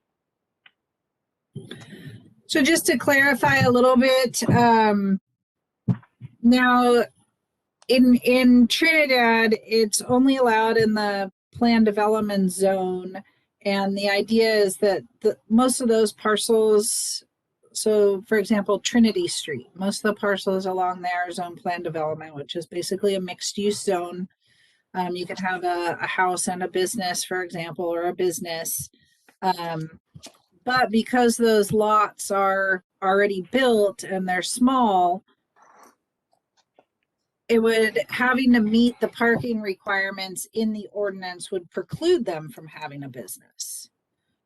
So is it new? So I thought it was just for new development, and we don't have very many spaces for new development. Is it for existing development then too? Okay. Well, that's a little different. And that's Okay. really the intent. So maybe that's, and maybe, so, and the problem with the in lieu fee has been that we don't have enough development to really support that kind of program. So Yeah. the city has required it in the past, and then it just sat around and no new parking was developed. So the idea would be that the city would then develop parking with that money. And it never happened. And so, people complained about their fees and what it went to, and actually the city ended up paying some of that back. So, so maybe a better process would be an exception process, as opposed to an in lieu fee. The other thing I was thinking about is, there has been talk recently about Hector Street. So that's a pretty wide right-of-way. The city has quite a bit of undeveloped right-of-way there, to the point that like parallel or angled, perpendicular or angled parking could be created there, as opposed to just parallel on-street parking. So we could get more parking spaces there. So I mean, if the city did have a specific plan like that, you know, maybe then it would be worthwhile doing parking in lieu. And, you know, the city might even consider just building that up front and then getting paid back eventually through parking in lieu fees. That might be one way to approach it. So I just wanted to get some thoughts and input on that. Well, I kind of like the building it and getting paid back, but I think it's hard to, it'd be hard to kind of take the money and then go figure out the plan. And sounds like that's been problematic in the past, but I like to hear other folks' thoughts. Could I interject, or are you just doing the commissioners? Yeah, no, go ahead, Eli. Yeah, I think, you know, having a variety of options would be fine. So this way we don't really box ourselves in. So that if the opportunity arises along Hector Street, you know, we could use the in lieu fees.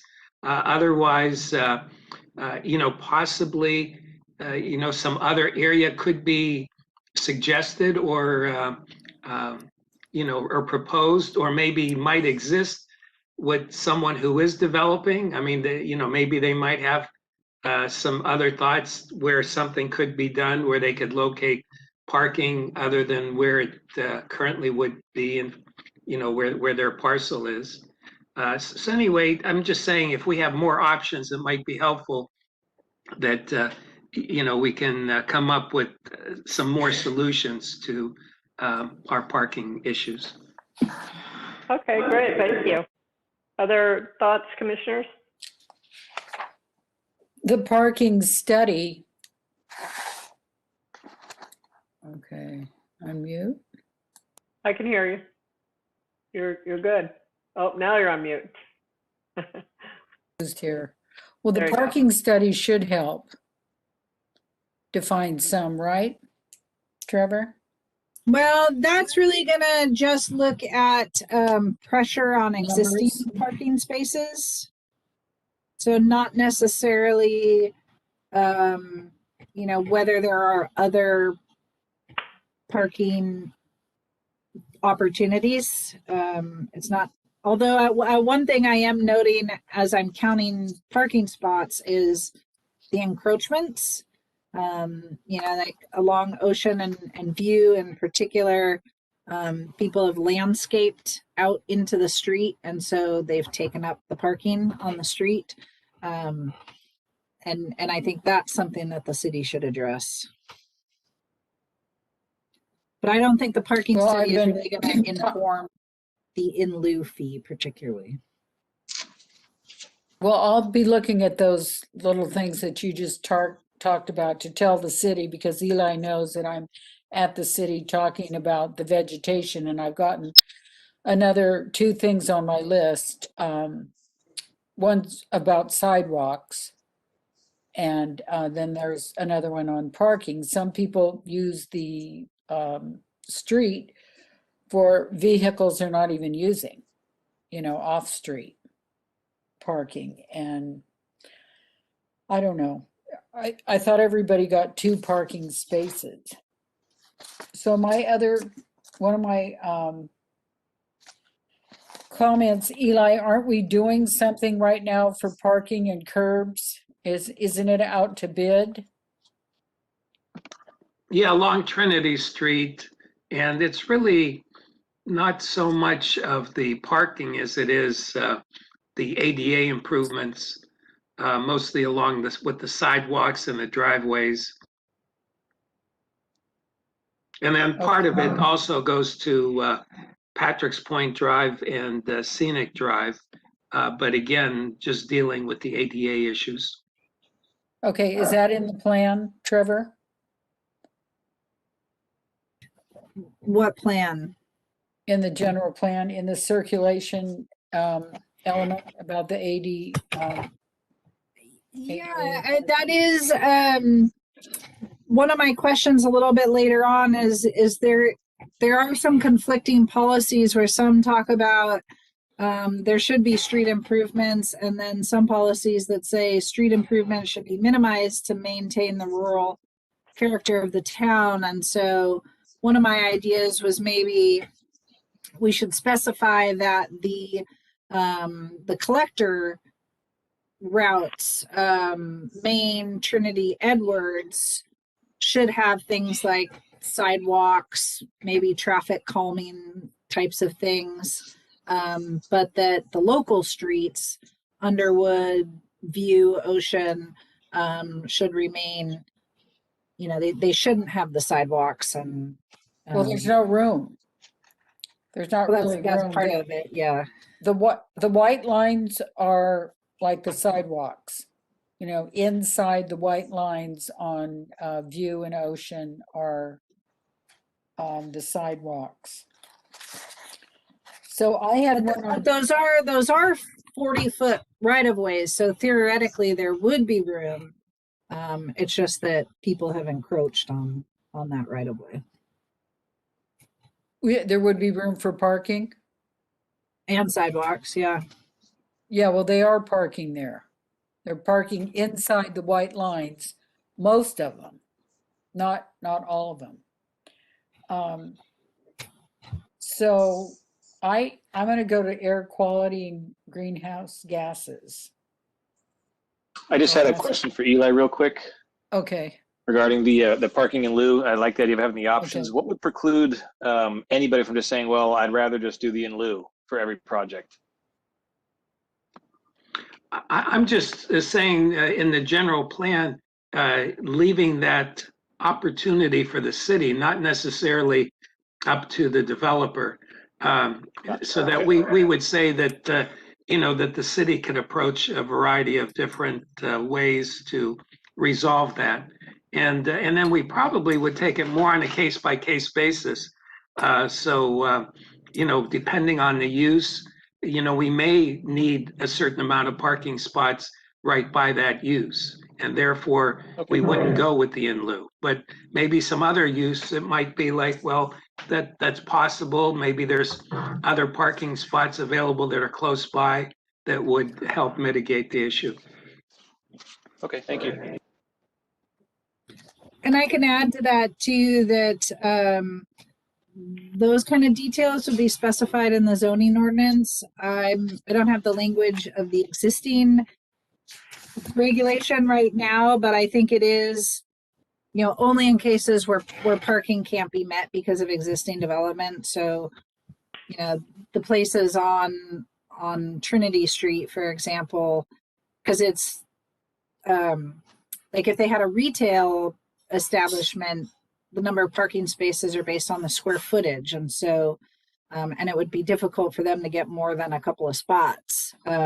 Whereas if someone were to develop the lot behind Murphy's, clearly there's plenty of space for them to incorporate the required parking. So it wouldn't be allowed in a case like that. Great, thank you. Okay, other comments, questions? Commissioner Johnson. So just to comment on what we've already covered, in looking at the environmental justice issue, I think I look at this as more than just a circulation issue. It's a housing issue. It's a much broader topic, and I think we need to address it and should address it. But I'm not sure that it is that we need to specifically talk about it in this particular element. It might be better if that was included somewhere in, for example, like an introduction or land use, or I don't know. But it just seems to me that it's a broad enough topic that it needs a little bit more than just a reference here. The other thing that I wanted to just mention is, I know we haven't talked about it yet in public transit, but I'm just kind of, you know, cloud nining this whole thing. One of the things that we talk about is we talk about public transit, and then we talk about alternative methods of transportation. And I think the approach today, if you will, is it's more holistic than trying to separate them. And what I mean by that is, everybody's investing a huge amount of effort in bike trails, walking trails as alternative methods of transportation. And with that in mind, we talk about under transit policy, CIRC 3.1, where we say work to improve and expand regional bus service via the Humboldt Transit Authority. Now, I know we're talking specifically about bus service. That is true. But I think that a broader organization that should be looking at this, and I mentioned, I think last week, and we did change, I think, on the next page about HCOG, but I would even make it a little bit broader and define HCOG as the Regional Transportation Planning Agency, which is what it is. And that captures, I think, then the essence of all of the transportation elements, including the alternative transportation methods. And I'm not sure exactly how to reword this whole thing, but maybe if we just identify HCOG as being the RTPA, that might help kind of bind everything together a little bit better, in my mind, at least. Yeah, I'm glad you said that, because I was kind of plugging in bicycles and a bunch of stuff, and then I realized that that's actually covered in 3.41 or whatever it is. Yeah. And so having it all under one umbrella would be nice.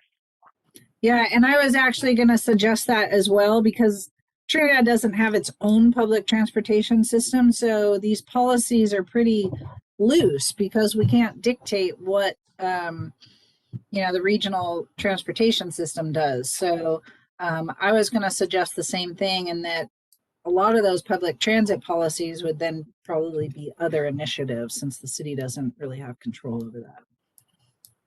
Yeah, that makes sense.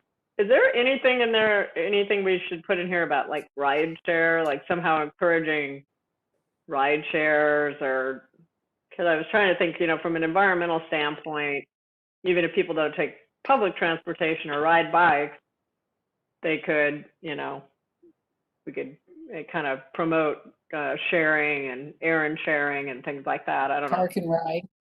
Yeah, like, Well, we yeah, had a kind of park like, and ride sign. yeah, I mean, we have the park and ride, and so post COVID, I could see a scenario where people could, kind of say, hey, I'm going to Eureka, you want to ride along, kind of thing, because there's a lot of back and forth that goes on where people don't take buses. And anyway, an airport shuttle, maybe. Yeah, actually, and that electric scooters. dovetails really well. I'm trying to jump into the participating in the county's regional climate action plan, and a lot of that is trying to reduce vehicle miles traveled. And so some of the commitments they're trying to get cities to make are to encourage things like that. So I've actually just been kind of reading up on that, and we should try and incorporate some of those into this element. Yeah, and maybe it's more of a general statement that, to encourage, sort of these alternative modes of transportation. So I like your idea of just going back to CIRC 4.4. I liked your idea of, saying like collector routes might have sidewalks and traffic calming and so forth. I think unilaterally saying, we don't like sidewalks, it just doesn't necessarily fit with also encouraging people to move around in a safe way around town and not driving all the time. I mean, if we want to reduce cars, we have to make it easy for people to get around. So that's just my opinion. Other comments, questions for Trevor? Diane? And, maybe smaller buses. Humboldt Transit bus is so big and it's not full. And it goes down my street and Aaron Street. I just have a couple comments on the last one. After we get out of parking. And What page are you on, Diane? Well, and then dial-a-ride service, I think that's good. Well, just on, let's see.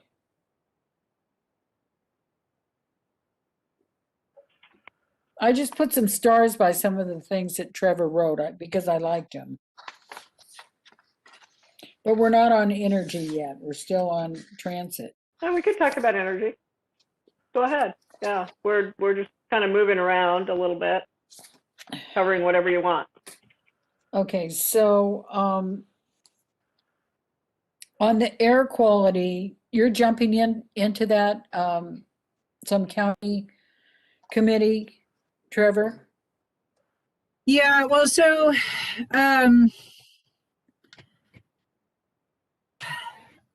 it's the state has a lot of kind of greenhouse gas goals that it's set, and some of them are requirements, some of them are encouraged through things like the CEQA process. So California Environmental Quality Act now requires you to analyze vehicle miles traveled, energy use of projects, but they're those things are very difficult to analyze on a project by project basis. So the idea with this regional CAP or climate action plan is that we all pool our resources and we all come together, and if we all agree to do, our fair share, then we can show the state that we're reducing vehicle miles traveled and reducing greenhouse gas emissions to meet the state standards. And so it would sort of streamline projects, the review under something, the analysis under CEQA, for example. Now, how much that's going to benefit Trinidad?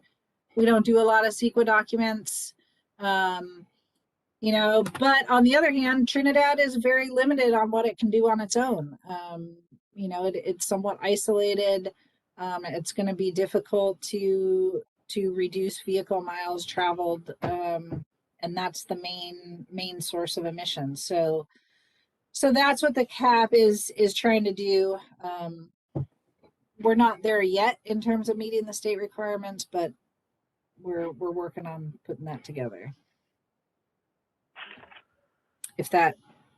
So I like to investigate the micro hydro opportunities in Luffenholtz Creek during the wet season to provide energy for the water treatment plant. Maybe that should be number one. But what I was worried about was the greenhouse gases, and I'm thinking that the wood smoke is contributing to a lot of that.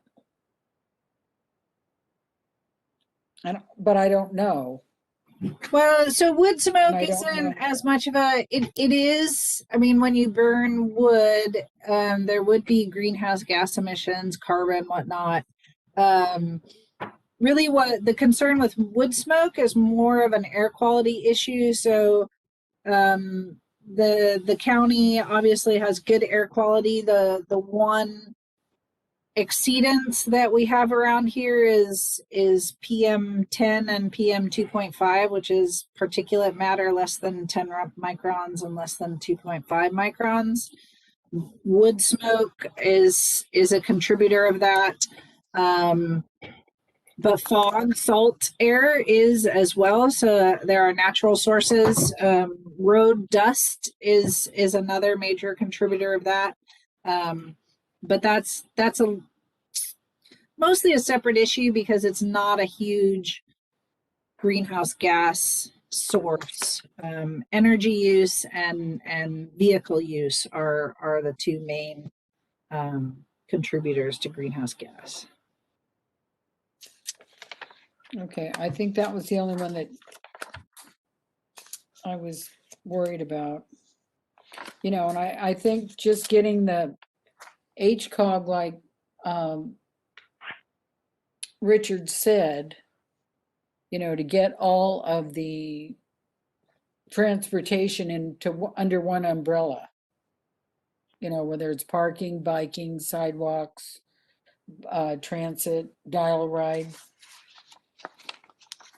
I know that we need to get more parking. That's all I know right now. All right, I'm done. All right, thank you. One more thing that I just caught in my notes, and I don't know if it's important, but on page 15, circ-4, we say provide a pedestrian, bike, and equestrian friendly environment that allows, et cetera, et cetera. Equestrian friendly, I was surprised by a little bit because I don't think, is that a goal of ours? I mean, I don't think we allow horses today on any of the trails and probably not on any of the city streets. So I mean, if we want to make it equestrian friendly, that's going to change things a bit. So If I may interject, they're currently the page 15, land trust property where the former Saunders property, they do have horses there, and people do ride the horses up and down Trinity Street. I've been watching them do that. Yes. Okay. And there was the equestrian beach trail at the edge of the park. I don't know if that's still there. It's kind of scary to go to that area of the park now with all the homeless and different sorts there. But there was a big equestrian trail there. Okay. Yeah, All right. It is Good to something know. that has come up as a priority in the past. There have been equestrian groups. I don't know if it's really still a priority. And then there was also the sheriff for a while that was equestrian, and she patrolled on her horse. So yeah, I don't know if it could necessarily be a goal, specifically a goal. I don't know. Okay. Well, it sounds like, cross out that word or Yeah. not? well, it sounds like we want to keep it because there's some Okay. folks that are, but maybe we just don't have a lot to say about it. That makes sense. I was just checking because I hadn't seen any horses, but other than, yeah, so it's good to know.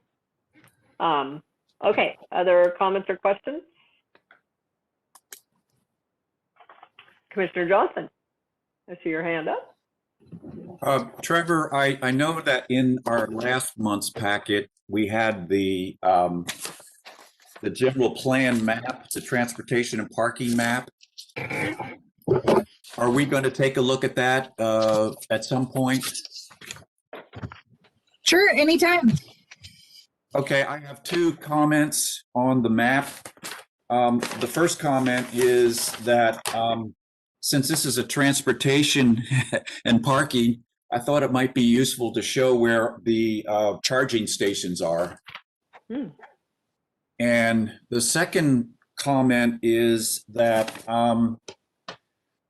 if I'm reading the map right, when I look at the intersection of Scenic and Main Street, there's Murphy's Market and that parking lot and all of that area, and that's not shown as public. Should that be shown as public? That's a good question. I mean, it's private property. That it would be good to confirm with them whether they patrol or monitor their lot for private parking. Maybe that's a good question to add to the employee or business parking survey. Is whether they get their parking is impacted by tourists, or whether they specifically provide any parking for tourists. Yeah, because we show private or public and public after hours parking areas in the other parts of the city, but I that just stood out as not even being either one. So yeah, that would be a good question to answer. Yeah, and I think that's a good point. I mean, there's a lot of parking that is not shown on here that either we need to show it all or show none of it. Well, that's not public parking, but people park on Parker Street going to the trail, and then the employees park in that lot behind the market, and then nobody else parks in there unless they've kind of gotten in there with a dog or a lunch for a bit. I mean, Aaron, you can see that also, but it's not public parking.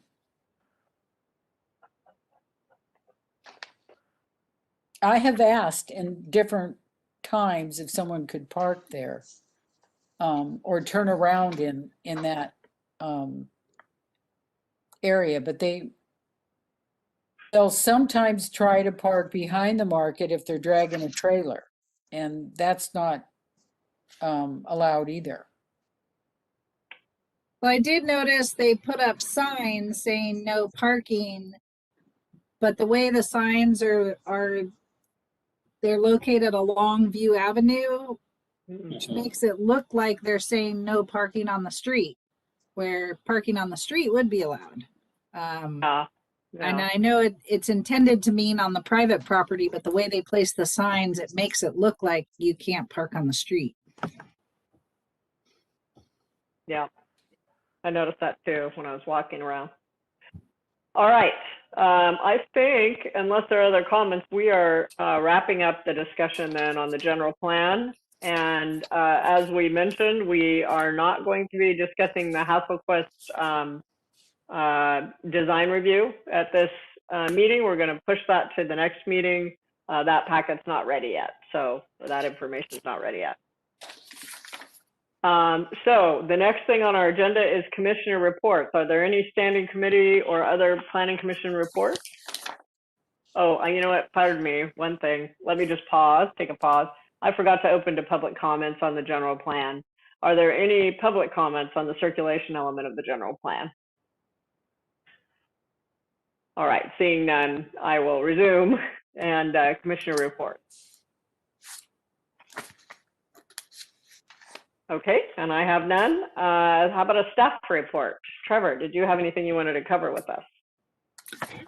No, I think I've pretty much covered everything I would present in my staff report and our priority report. So like I mentioned, I'm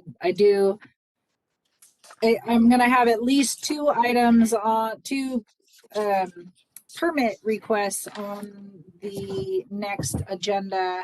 I'm hoping to get a 3rd one,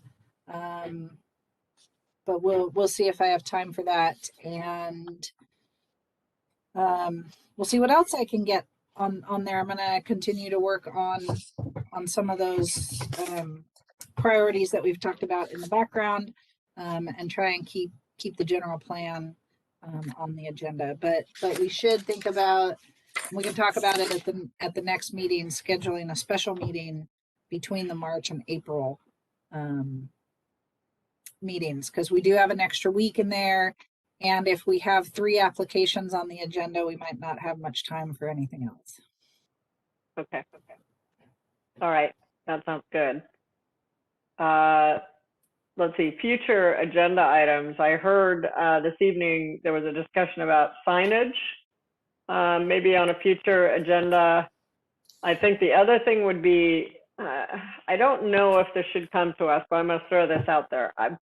We've been hearing a lot of comments about websites, communication. I got an email or a call from somebody who had tried to contact me, but my contact information wasn't, the planning commissioners weren't listed on the website or something, and I haven't had a chance to check it, but maybe there's something about communication, strategies for, promoting the work the planning commission is doing, contactability of the planning commissioners. I don't know. I mean, in general, I think of comms as being more, the city council, but I'm going to throw that out there and see what you guys think.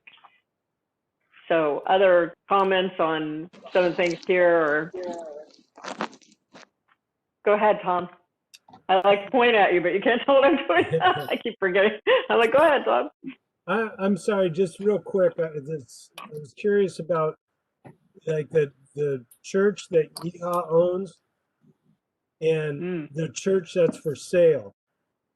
it seems like a similar situation, is it not? Well, so it's interesting.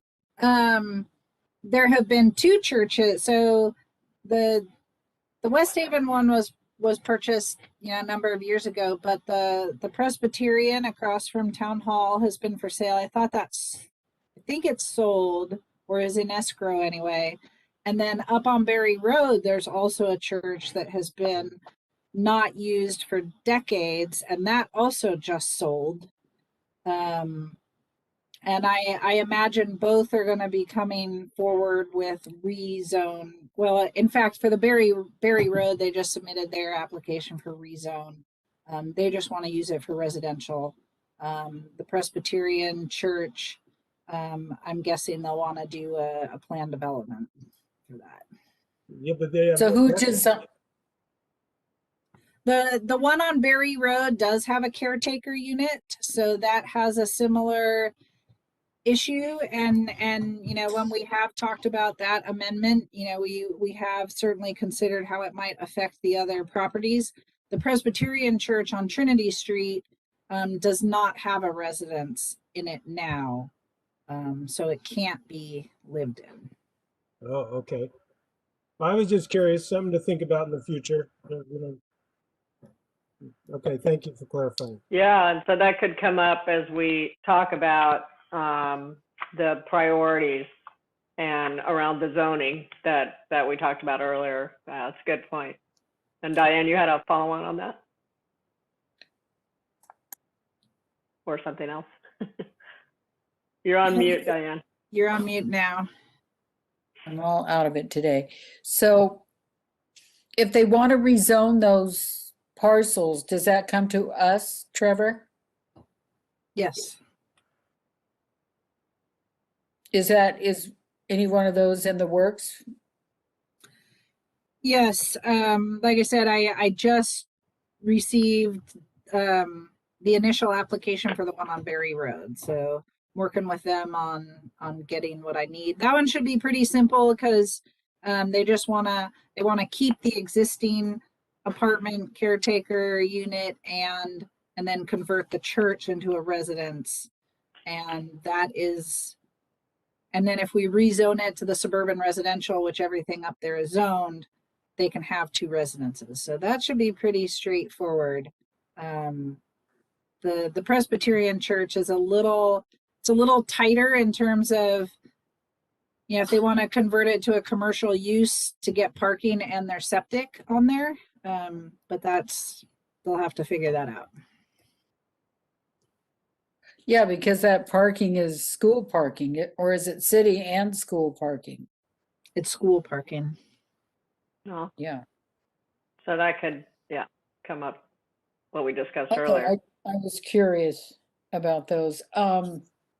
So Yeah, the other agenda Go ahead, Diane. item is the water committee. Did it get formed? Yeah, we just need to keep on that. I think that will be on the next agenda because I think the council will take action on that. Okay. So then we'll have our agenda. We can talk about committee. I think maybe if it does come on our agenda, maybe we can broaden it a little bit and just talk about committee participation. Like maybe we should revisit. I'm on the trail committee, for example. Maybe somebody else wants to take a turn and would enjoy that, and we could just kind of look at all of them and then the new water committee as well. Yeah, and All right. And I would say that once the committee is established, and then I think this item then should just fall off our list and be handled by the water committee. Okay. Yeah, good point. I agree. We've got a lot on our plate, as we saw. I've got everything on my plate except dinner. Not just kidding. I'm just saying that loud enough for. Yes, please. Sorry, just a quick question. The traffic calming measures, whose purview does that fall under as far as location and types and whatnot? Is that a planning commission, a council, or who? It hasn't been a planning commission. It's really been the city engineer and the city council. Okay. And things You know, like speed I humps thi- would I be think it- included in that as well? Well, I think it could be a planning issue. Certainly it's addressed in the general plan. Most of that stuff doesn't require permits. Although I am trying to pay more attention if those projects eliminate parking. So, you know, the Coastal Commission has made it clear that reduction in parking is a change in the intensity of use of land, and so it could require a coastal development permit.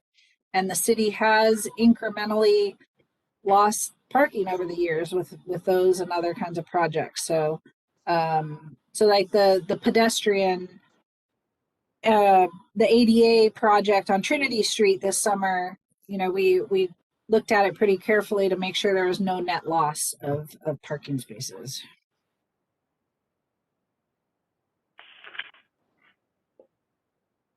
All right, thank you. Okay, I see at this point no other business. Last call if anybody has anything. Okay. No other business to come before the commission at this time. So the meeting is adjourned. Thank you, Okay. everyone. Thank you. Bye-bye. Thank you. Good night. Good night. Good night. Not Good everybody. night, everyone. Good night.